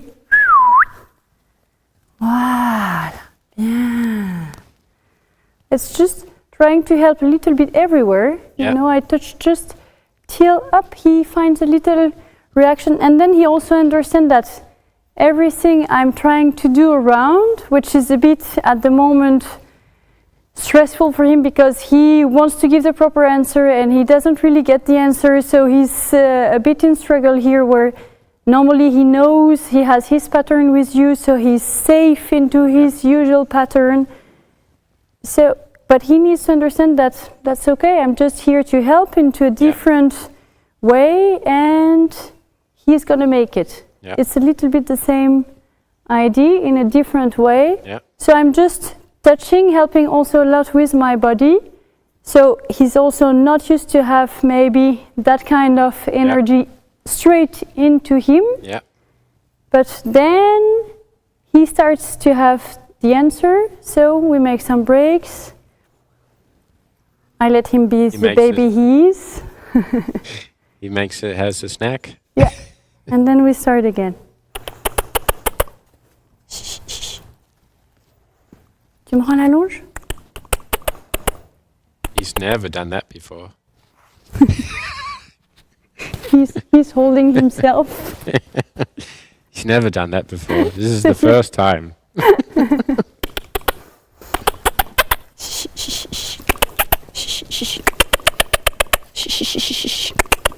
Oui, hop. Hop, hop, hop. Voilà.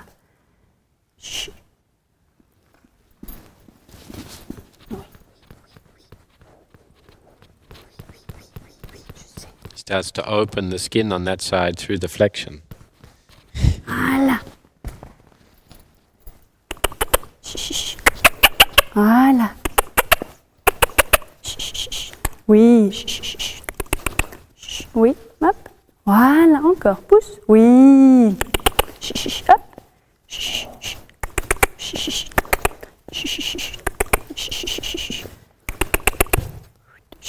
Voilà, encore. Oui. Voilà. Oui. Voilà, oui. Oui. Oui. Yeah. So you see here I go a little bit quicker now. Yeah. Just in front, behind, everywhere, just to give him, so that's a lot of information, but then because he starts to be less connected into his emotions, but more trying to understand everything, then he goes into his body Yeah. because he cannot go into his head Yeah. anymore. He has to, I'm pushing him into having to work through Yeah. And then you what's going see on he inside. starts to join the dots, and Yes. then you get 2-3 steps Yeah. where he. So it's just going like you would be riding, doing with the legs and the hands and your back, always trying to handle the balance. That's the same from the ground, just Yeah. helping everywhere till the moment. Okay, that's the right, there you are in balance. Yeah. That's where we are. Then we will go through the right side, and that's the dead bird. Yes, that's the the clinic crasher.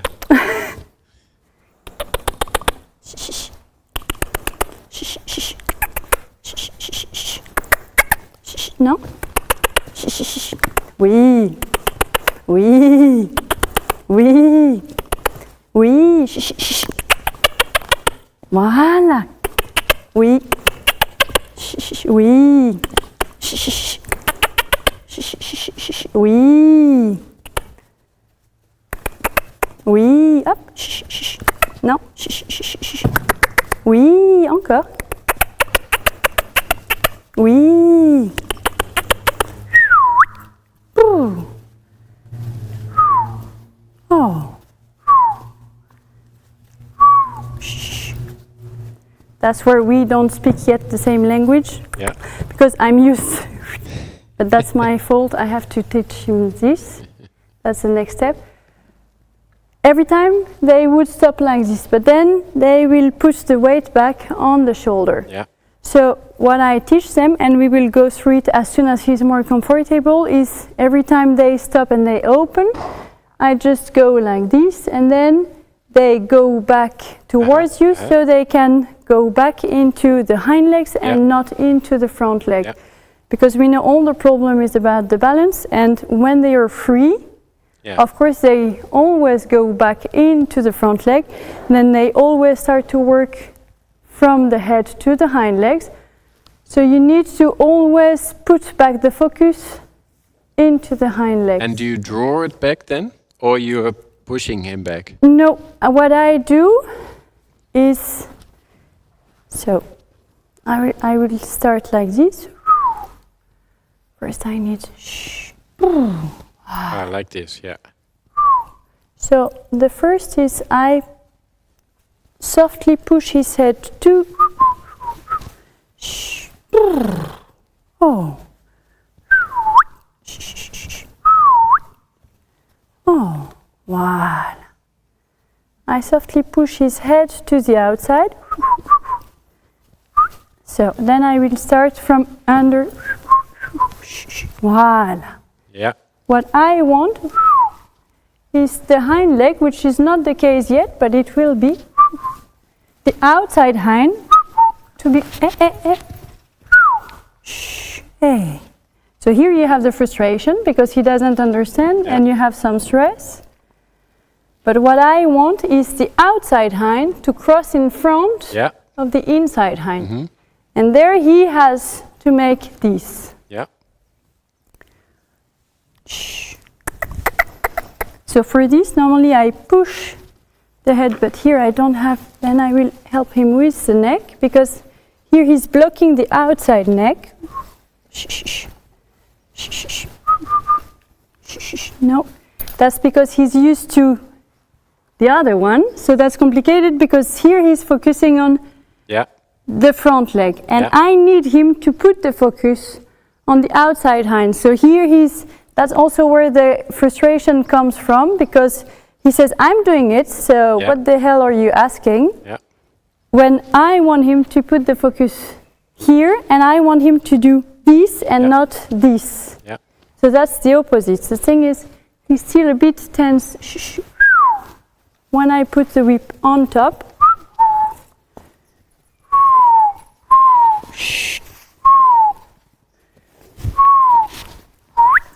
voilà. Bien.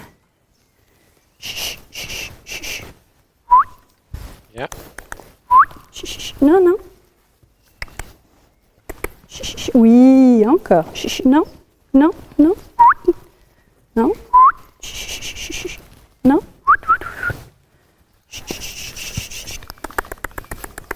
Voilà. Voilà. Oui. Oui. Hop, hop, hop, hop. Voilà. Oui, là. Bien. Non? Hop, hop, hop, hop, hop, hop, hop. Jeune homme. Bah oui. Bah oui. Voilà. Bien. Chut. Chut. Non? Chut. Chut. Oui. Oui. Chut, chut, chut. Chut, chut, chut. Chut, chut, chut, chut. Yeah. Non?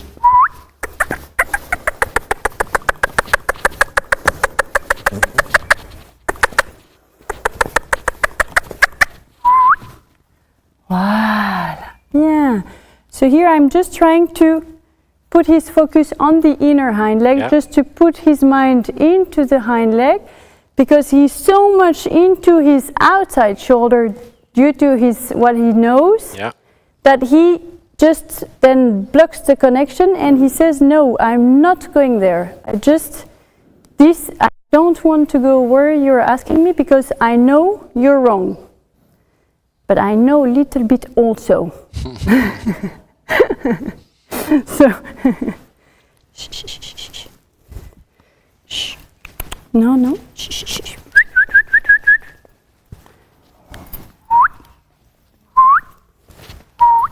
Voilà. Shh, shh, shh, shh. Non. Voilà. Shh, shh, shh, shh. Voilà. Oh.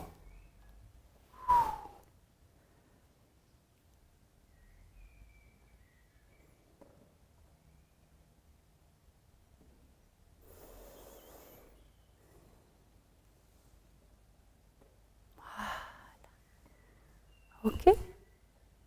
Ok. Bien. Chut, chut, chut.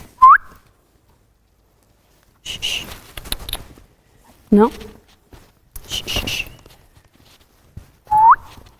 Chut, chut, chut, chut, chut. Voilà. Bien. Bien. Ah, bien. That's where the Spanish walk needs to come a little bit after. Yeah. Because otherwise then it becomes the excuse to everything. Yeah, yeah. Let me show you my favorite trick. Voilà. Voilà.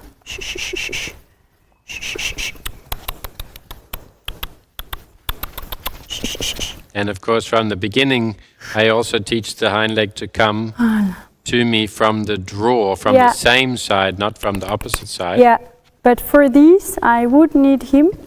That's okay. Then I will go to something else, but first I don't want him to stay against it. Voilà.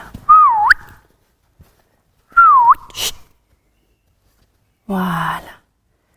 Bien. Non. Voilà. Bien. Bien. So what I would need is already just that he could go. Voilà. No? No.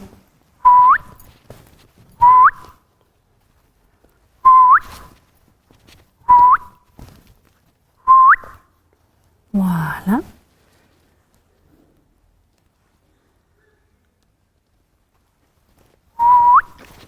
No.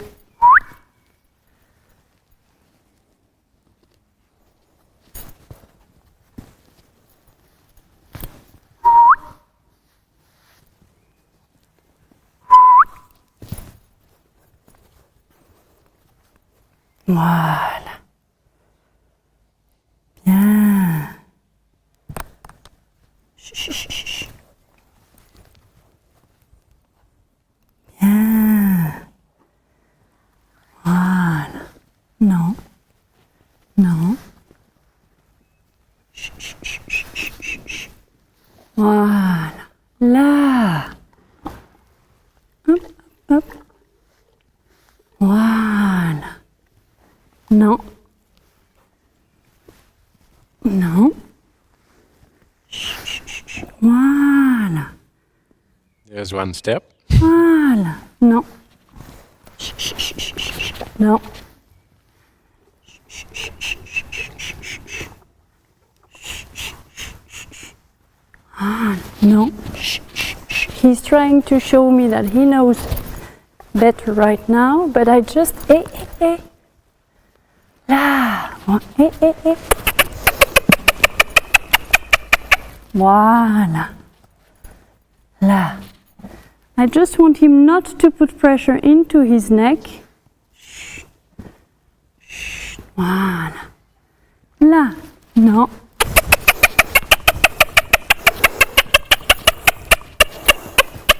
Voilà. Done. Done. Voilà. Done. Done. Voilà. Chut. Chut. Chut. Dario.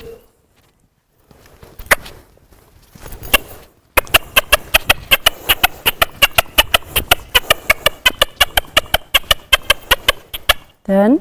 Dario. Done. Done.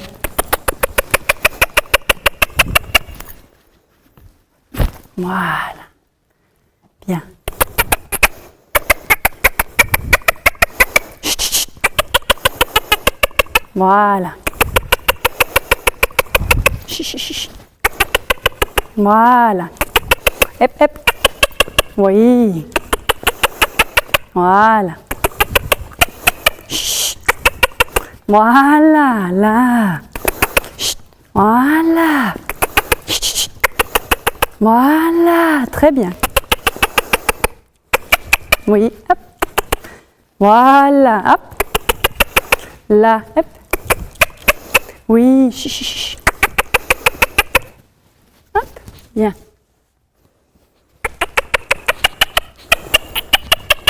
Allez. Allez. Voilà, super. Hop.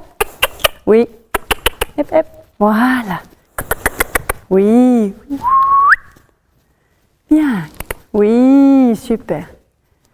Super. Chut, chut, chut. Oui. Super. Chut, chut, chut, chut. Super. Chut, chut, chut. Ah. Oui, là. Là. Voilà. Chut, chut, chut, chut. Oui, là. Oui. Oui. Super. Chut, chut, chut. Voilà. Chut. Voilà. Chut. Chut, chut, chut. Oui, super. Chut, chut, chut. Oui. So what's really interesting to me is when you see how much they're used to their own pattern, their own conversation. Yeah. And then there's a little Oui. different language, different communication. And then Oui. where that goes to, you know? Oui. Yeah. The frustration pattern, okay, when I'm not confused, which way are they going to go? Are they going to be shy? Are they going to be Oui. showing frustration? Are they going to be angry? Are they going to be naughty? Are they... Yeah. Voilà. It's very similar to the point you made before about the children. Yeah. When I see my daughters in a new situation and seeing, okay, how are they going to respond in this situation? Voilà. Oui, là. Là. So according to the information he gives me, I will make some bigger movement or smaller movement. Shh.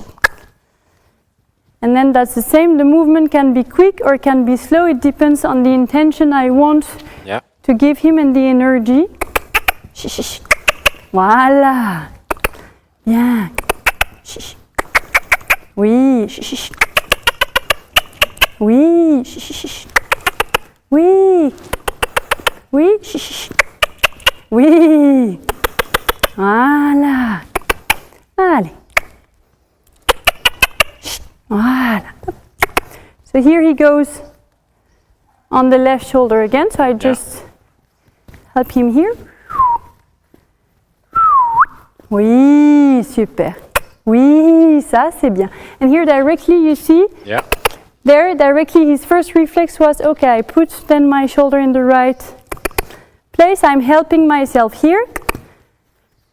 Oui, super. And that was in the beginning with the first patterns. The difficulty was that lateral movement in the front leg. Yeah. He was very straight in the shoulders, only able to really go on a straight line. And then when I wanted to turn, it was like you were turning with 4 straight legs and there was no bend to make a corner. Oui, là.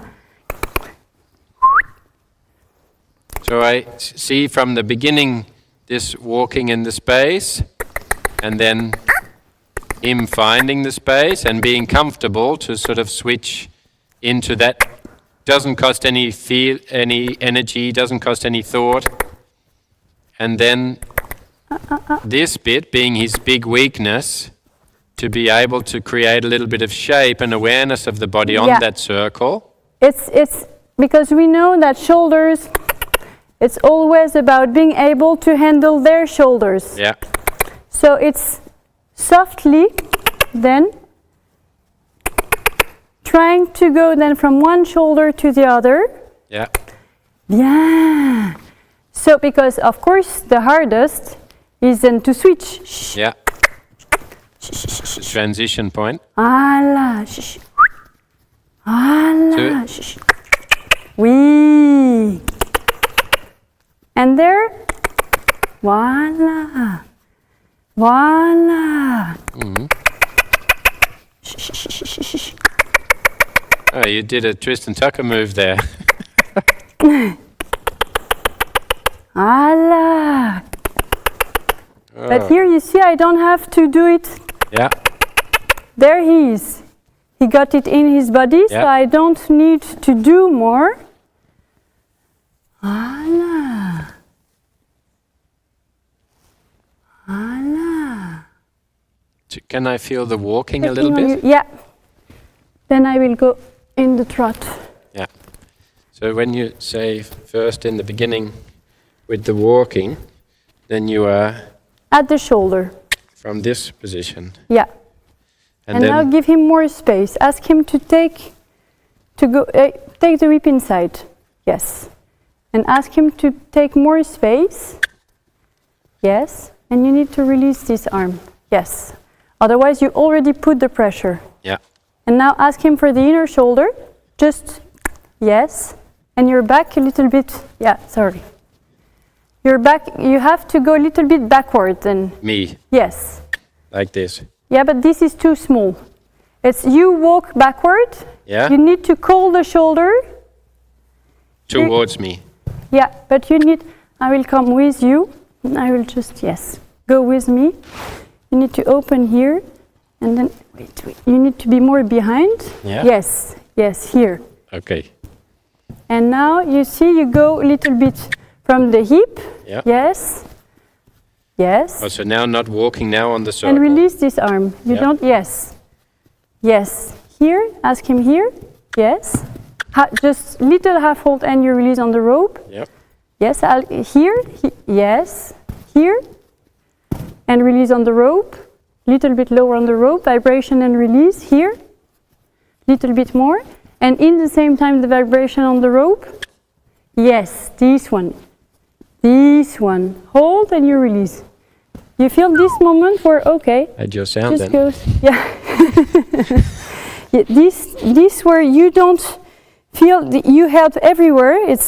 So you really need to be extremely quick everywhere till the moment where you feel, okay, now I get silent. Now I get silent, I can make it.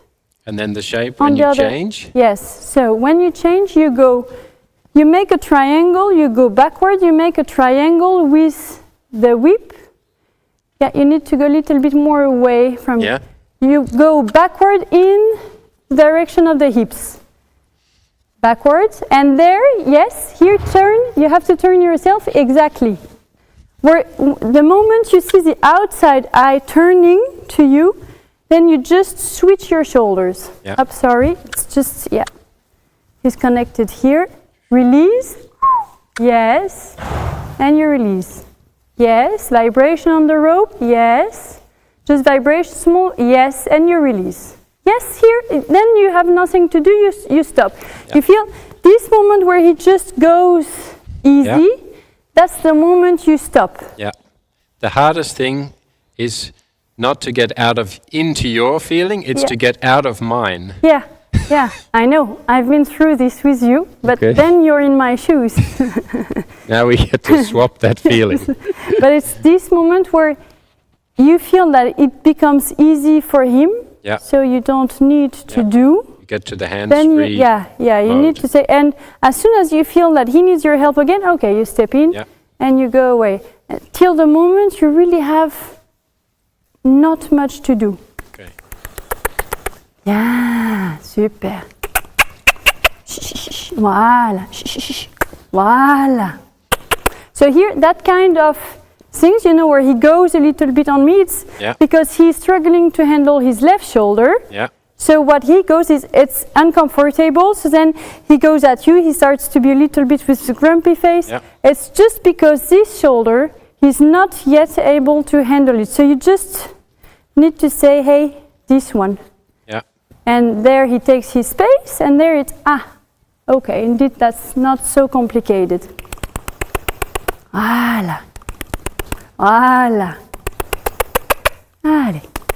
And it's interesting that my focus in the beginning a lot of the time on the horses is more at the ground and letting that come up through the body. And yours is more on the body and letting that come through into the ground. Yeah, absolutely. Voilà. Oui. So same thing here. Voilà.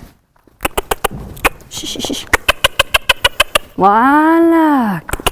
Là. Oui. Oui. He's also doing the tricks.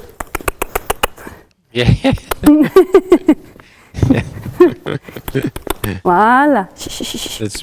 Voilà.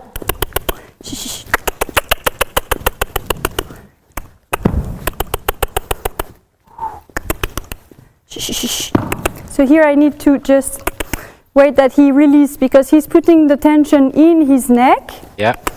So I'm just trying to help him here. But the thing is, when I help, then he thinks that it's a stop. Yes.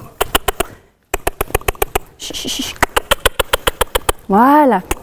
So I just keep going till the moment.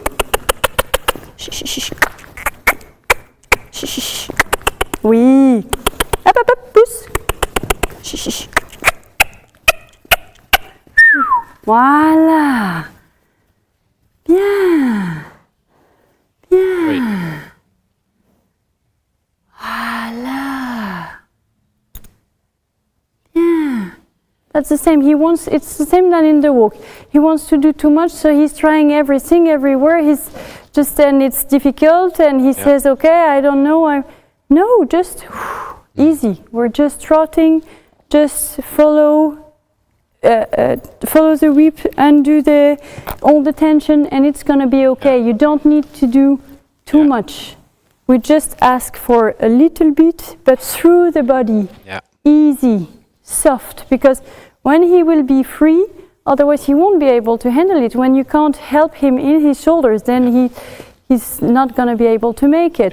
So you need to help him already here to understand how his body works in order to be able to find it on his own, when he will have nothing else than your voice and your whip to try to give him the direction. Yeah, when you have no halter, no rope, nothing. Whee! What I noticed just through that last bit when you give the release is, I see on his face for the first time, Whee! Whee! Up, up, up, no. kind of real, Whee! how do I put it, like sweet satisfaction. Yeah. Because you're more, I've noticed just in that last moment, you're more like this. You're more sweet to him. I don't get that. This I've not seen before. And Katja is probably the first one to tell me that I'm not sweet to my horses. That's why they don't look at me like this. But you see here that was interesting because he went doing this, but not through pressure, because he went through his body, so his body went to swing. But it's not because I asked him to swing or to make a tricks. It's because it came naturally through the process to do it. That's what I want them to understand. It needs to come because the body is loose, because the body is in the right place, because they follow the rhythm. Okay, then it comes, but it comes not out of force. It comes out of natural. It has to be because it just comes on its own. That's what I'm looking for. Finding the pure way of him expressing oneself because he finds the connection in the body and the ability to move in symmetry. Oui, super. That's when it is the, now you see the art form in it. Yeah. Voilà. I'm looking at so his on the sweet right face side, he's always a little bit more behind me. I don't know Reedon, but on the right side, it's like you would say while riding, he's a bit behind the inside leg. Yeah, exactly. So you see it here. Especially in canter. Yeah. But also in the walk and in the trot in hand.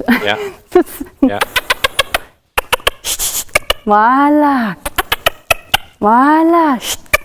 So I put the pressure, not the pressure, but the focus more here. Like I would do to say, hey, stay in front here, in the middle of the body. Voila. Oui. Oui. Oui. Bien. Dario, trottez. Allez. Allez. Oui. Chut. Oui. Encore. Chut. Chut. Oui. Chut. Chut. Chut. Oui. Pousse, pousse, pousse. Pousse, pousse, pousse. Allez. Chut. Oui. Chut. What is that word? I don't know what I said, sorry. The push, push, push? Ah, push is push. Oh, okay. Oui. Oui. And you see here, he just plays, but not because I ask him to. No. It's just because it comes. And then step by step, c'est bien. Good boy. Then he just, he says, that's easy, I'm loose. And it's And we interesting don't when ask him to be spectacular, he just swings because it comes like this. And you see when you change the focus on the middle, then the pelvis starts to, and then it's coming through the whole body from the, and not a cue of do this leg or here, but. And most of the time you need to be placed in a different way on the right and on the left side. Sometimes I even go only backward on one side and forward on the other side. Backward you will call them towards you, so which is most of the time when they are stuck in the inner hip. You're also the papa type. You always say I'm a mommy, but you're a papa. And when they fall on the inner shoulder, then you go in their direction just to say, no, keep this shoulder up. Go up with your shoulder. One more and then time. how, this is something you work on then, little bits every day? This? Yes, because this is really just, it's mentally difficult because they need to stay really connected to what's happening, so it doesn't look difficult. It reveals his weakness also really quickly, or the bit that he finds most difficult. Voilà. Voilà. Oui. Oui. Allez. Dario, trotter. Oui. Oui. No, no, no. So this, I don't take it, because this started from the shoulder. Go, go. Allez, Dario. Voilà, super. Oui. Oui. Oui, hop, hop. Bien. Ici. Oui. Oui. Ici. Oui. Oui. Oui.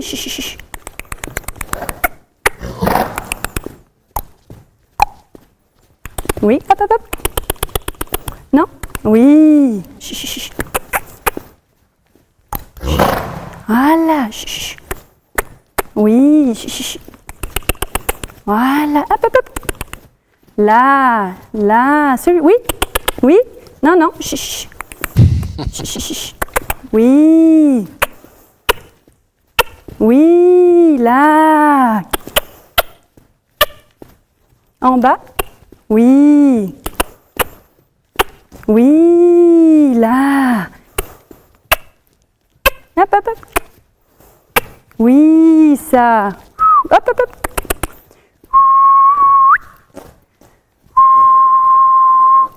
Bien.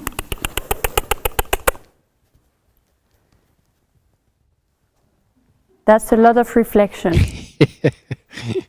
C'est bien.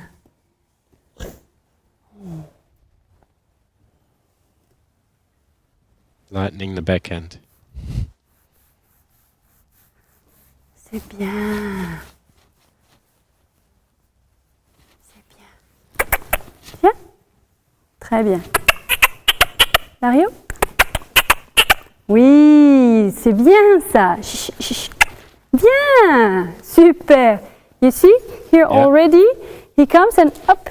Yeah. He just puts the focus here and directly he goes. Voilà. Oui. Oui. Dario? Oui, oui, c'est ton crottin. Yeah, I understand this one. Allez. Oui. Oui, baissez. Hop, plus d'espace. Voilà. Hop, viens là. Oui. Voilà. Oui. Baissez. Oui. Pousse, pousse, voilà. Oui. Hop, hop, hop. Voilà. Bien. Oui, et allez. Oui. Pousse. Oui, hop. Bien. Oui.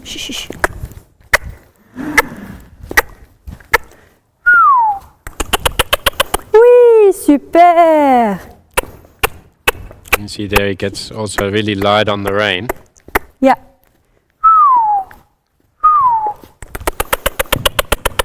Trotter. Oui.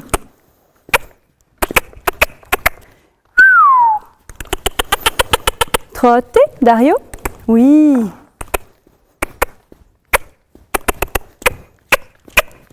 Pousse, pousse, pousse.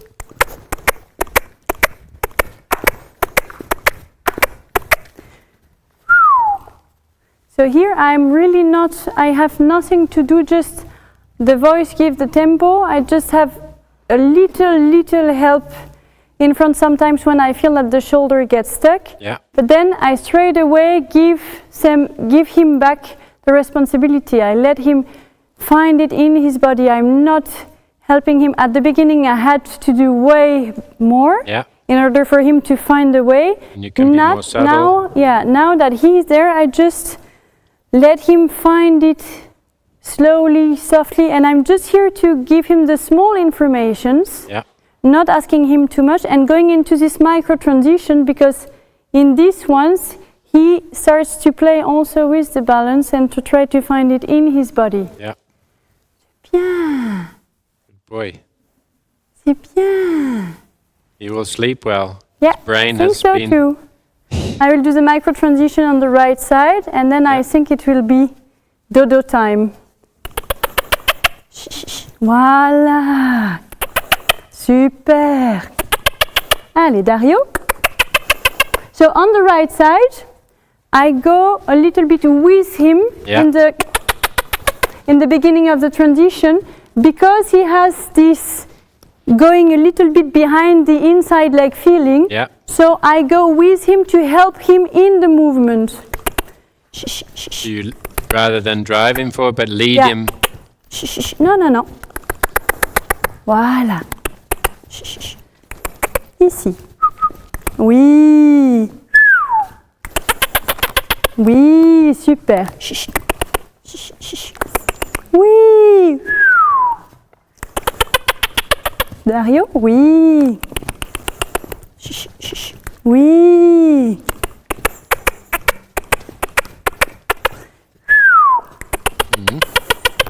And here you see I just do this, and there he makes himself bigger, just because he follows.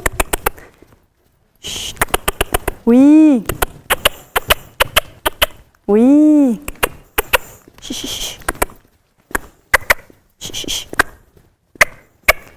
Oh, good boy. Yeah.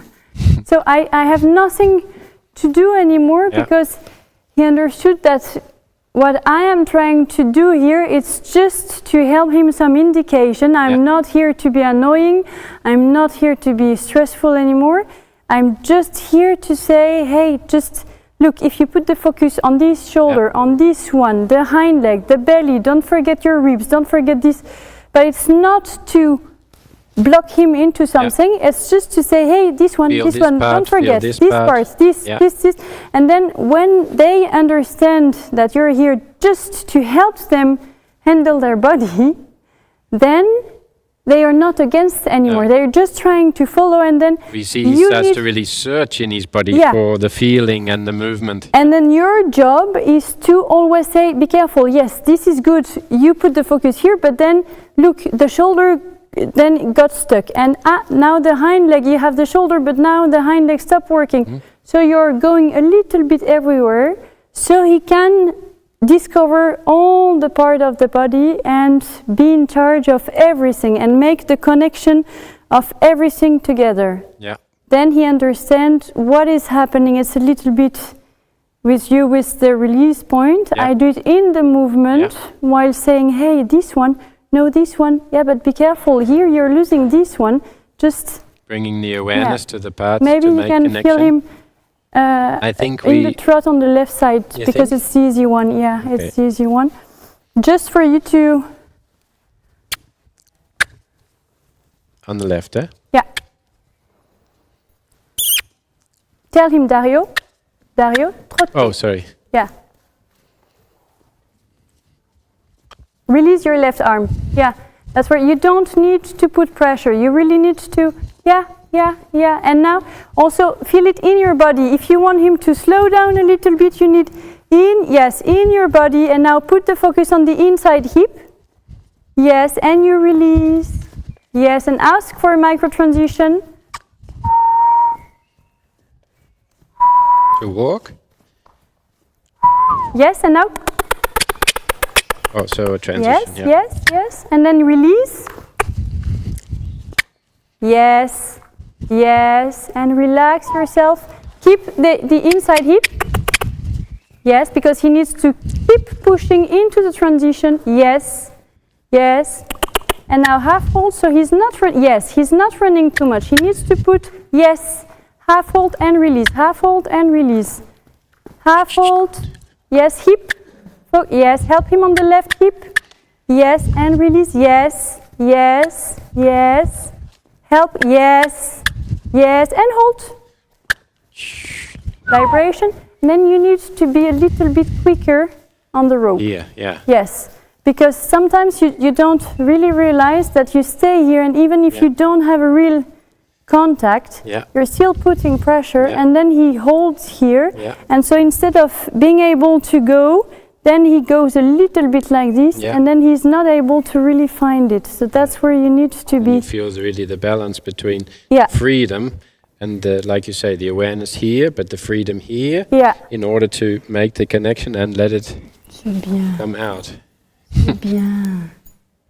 But to give him this freedom, you need yourself to sometimes help him truly, you know, for 1-2 steps, in order then to say, hey, now you can go free, feel this. Because when you're always in a sort of compromise, just trying not to help but still helping a little bit, then you're cannot... never giving full responsibility. Yes. So you really need to go, and there, the other thing is for the tempo, you need to find it in your body, because you're used to go really, you know, like this for the release. But in the liberty, you need, I use this one only if I really need to. But if you're on a horse and you want to play with tempo, connect and go out, you need to keep them from behind, so you need to keep them with power. So even if I go like this, I still go with this one, because this one is still with the energy in. If you go like this, then you cut the energy off.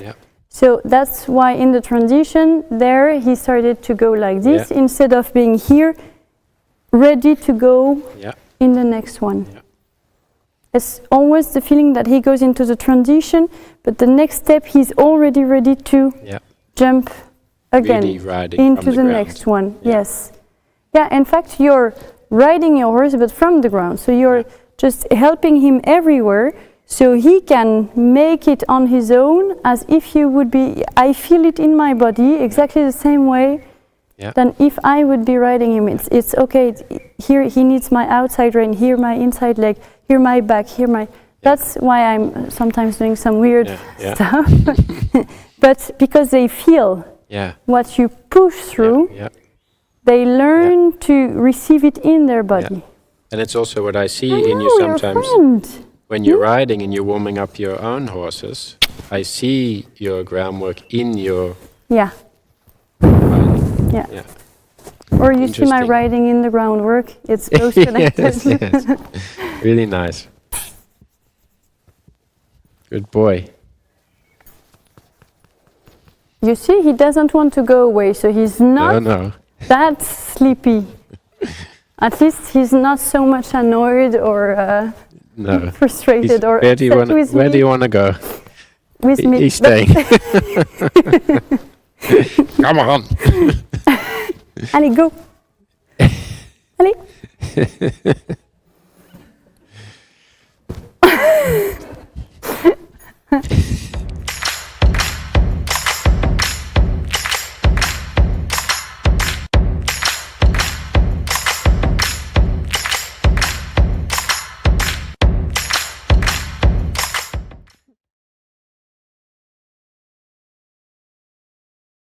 Just in time. That was a very interesting session. And it was maybe sometimes for people difficult to see, because you're so refined with what you're looking for that you have to pay a lot of attention, look really closely to see what you're going for. So that was also a question, like you're also both focusing on balance, but what exactly is like the shape you're going for? Because you were like focusing on the shoulder and you were like giving signals. It's the moment, you know, all horses have different angles, and from the right and from the left they have different angles, and through the journey, I don't know if you're doing some stretching in your days, but then you know that some days you have easy stretching, you feel like you're a champion, and the day after you feel like a 100-year-old grandma when you're doing it. They are the same. So the only answer for me, I don't know if you have the same opinion, but it's the moment where the whole image, the whole body looks, everything is in the right place. Like you would have this Da Vinci Codex where you turn everything and then suddenly everything makes sense. Yeah. That's the same for me in the horses. I don't know him, so I don't know what would be his ideal shape. So I'm just helping him through till the moment his body tells me, okay, that's where I can take my whole space. Yes, and I'm sorry, that's true. I cannot explain the same way than Tristan, because when I work, I'm so much focusing into the energy I put and everything I do that I cannot explain in the same time, because I also put my voice into the work. So it's more complicated, I know. Yeah. So you're basically, when you're looking at the horse, you're looking at all the angles. The horse will feel from there. Yeah. The movement will In fact, I'm helping everywhere, because you can see, what you can see is where it's not right, where it's blocking. So I'm just helping all the small blockage till the moment I feel and see that the whole body is just working together and everything makes sense. And Suddenly, and those moments were coming, because you were seeing a change. Yes. And with just a few steps, and then it was coming Yeah. again. And it's not only an effortlessness, but it's also you feel in them that they are empowered by it. They grow in their energy and in their self-expression, as well as this smoothness of this effortlessness. So it's like a combination of all the... Yeah. The thing is, of course, first he's young and then he's discovering, so that's why you cannot go on long time, because of course this is a lot of information. They need to put everything together, and sometimes you don't see it a lot from the outside, but for them it's so many that they need to process that they can handle it for a few steps, and then it's then once again I have to put everything together. What was it again? And so you need to accept this. If you just see some few steps and you say, hey, why are you stopping? No, that's not how it works. They need the time, and then they will give few steps, and then you go into all these transitions, and then it will come more and more easy till the moment it will just be their normal thing. But this takes a long time, and that's why I'm so annoying into the basic, and that's why I hate you a little bit for the Spanish book, because it's too early for this. It's because you need to have all these basics so much in that when they have all this knowledge, when they have all this self management, then you can put all the tricks, because all the body is and this goes, then it's very easy. But the problem with putting the tricks before is that then they get a bit lost and they know some tricks, so they put everything old, so they say, yes, I know, they try everything, but they don't know that what we are looking for is just for them to be able to handle themselves. The rest we don't really care, because what we want is them to be able to understand how they can be in balance, and in balance it's also being grounded. So whatever I'm doing, walk, trot, canter, I am grounded, and so my body works and like a wave, because I don't have to put pressure. I'm here, and it's so easy because I'm relaxed, but in the same time that I'm relaxed, I have all this energy because it comes from behind.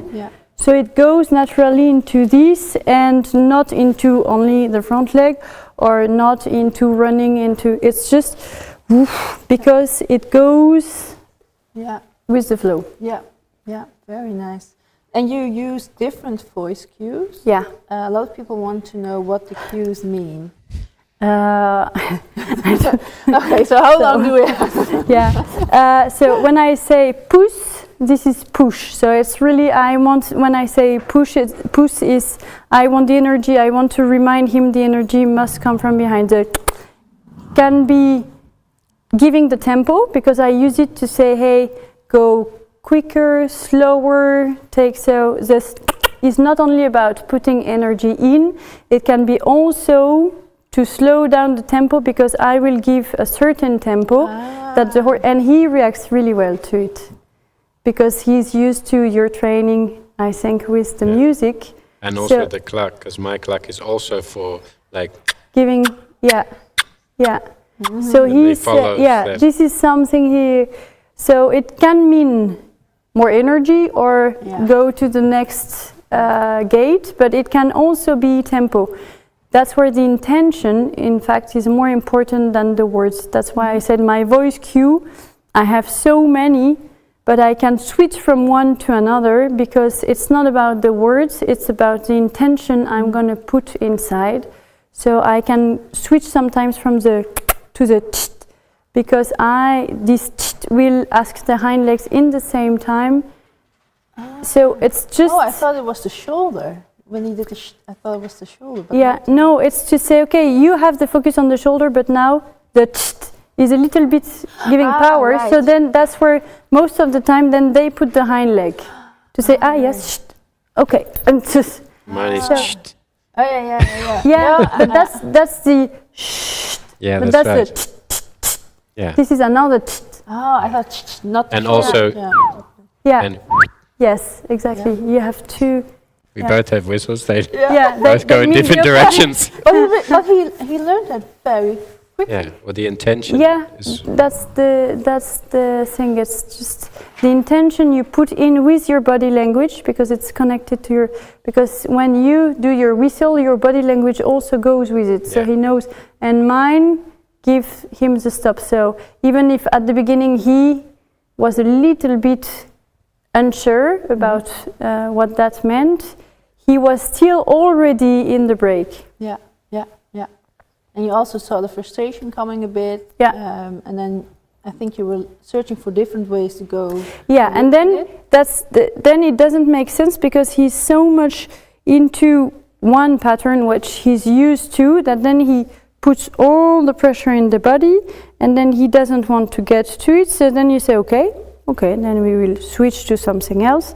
And most of the time when you have something like this, the day after you take him back and then he processed into the night and then you don't have the frustration because he's fresh and everything. And there he says, yeah, I know, that's the one.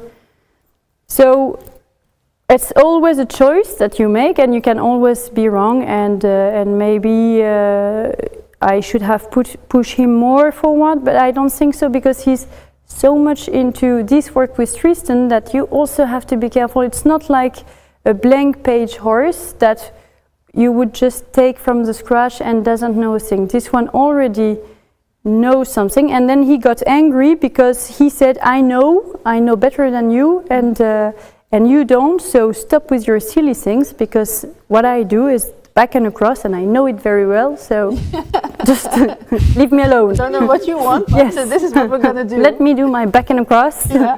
So yeah, this but then you feel also that you go to something else and there he starts to say, okay, maybe she's not that silly because this quite makes sense. In the end, my body feels comfort. Oh yes, and there you see that his behavior is entirely changing. And then he say, yeah, okay, she's worth following. Because this is not so stupid. My body feels quite well here and I'm in charge and I can feel myself and I always like this moment, where you have you see them change in the mind and thinking, okay, this is worth following because indeed I feel that this might bring me to something interesting where I feel comfortable. Yeah. And when you work on the ground and you see that everything is starting to connect and the body changes and they get different posture, different balance, what happens when you then get on? Do you feel like they have to... I use the same. In fact, I use what I do when I write them to connect it in the groundwork, and I use what I do in the groundwork to connect it to the writing work. So they are really well connected because my body language from the ground is actually quite the same than the one I use when I write them with the voice, but also the energy I would put in my shoulders, in my back, in my seat. So they always understand. It's most of the time it's instinctive. I don't have to think about it, or they don't have to think about it. It's we work together, and then we are in the same process together, and it goes like quite without processing it. That's a bit, I think, where we are different. You're a lot into you intellectualized. I don't know if that's really English. the process. Very unintellectual Australian. Yeah, but you thought a lot about everything's happening, and me, I'm feeling it in the body, and then the bodies are talking to each other. I'm less into thinking about the information he gives me. I'm just receiving it directly in the body, and the body is answering. But I'm thinking afterwards. But what I feel is very similar is that you're both sort of teaching or showing the horse to find a posture that's very comfortable and gives them a good feeling, empowering feeling, and that the horse then wants to look for that posture. I see that very clearly with the both of you. So I also think that's why it. We understand and connect. Yeah, for sure. Yeah. And now we have this session, and like it's the perfect thing to say forming partnerships. I mean, between the horse and between us. But this sort of workshopping is now I hear you say so many similar things that are the same, but in a different language or a different way, with the same vision, the same goal, the same sensation. When I think also about working on the ground and transferring to the saddle, I'm having the same conversation, the same as if I start a young horse and I ride him the very first time. It's like, well, how do you go to getting on? Well, I just do this, and then I do the same thing, but I'm doing it from here instead of from here. So and it's also because they already have, I think, their landmarks with the voice cues and with the help you already gave. And with themselves. Then it's in tune with themselves. Yeah, then the stress doesn't go into them the same way, because they can rely on themselves already. They already have the tool to rely on themselves. It's about helping them once again for themselves and not so much for ourselves. Thank you so much. It was very interesting to see you both, and also that you're both doing also a bit stepping out of the comfort zone. And going into that process, and also showing it to everybody. It would be great if more trainers would be willing to do that. So thank you so much. Thanks to everybody at home, and until next time. Cheers. Cheers. Goodbye.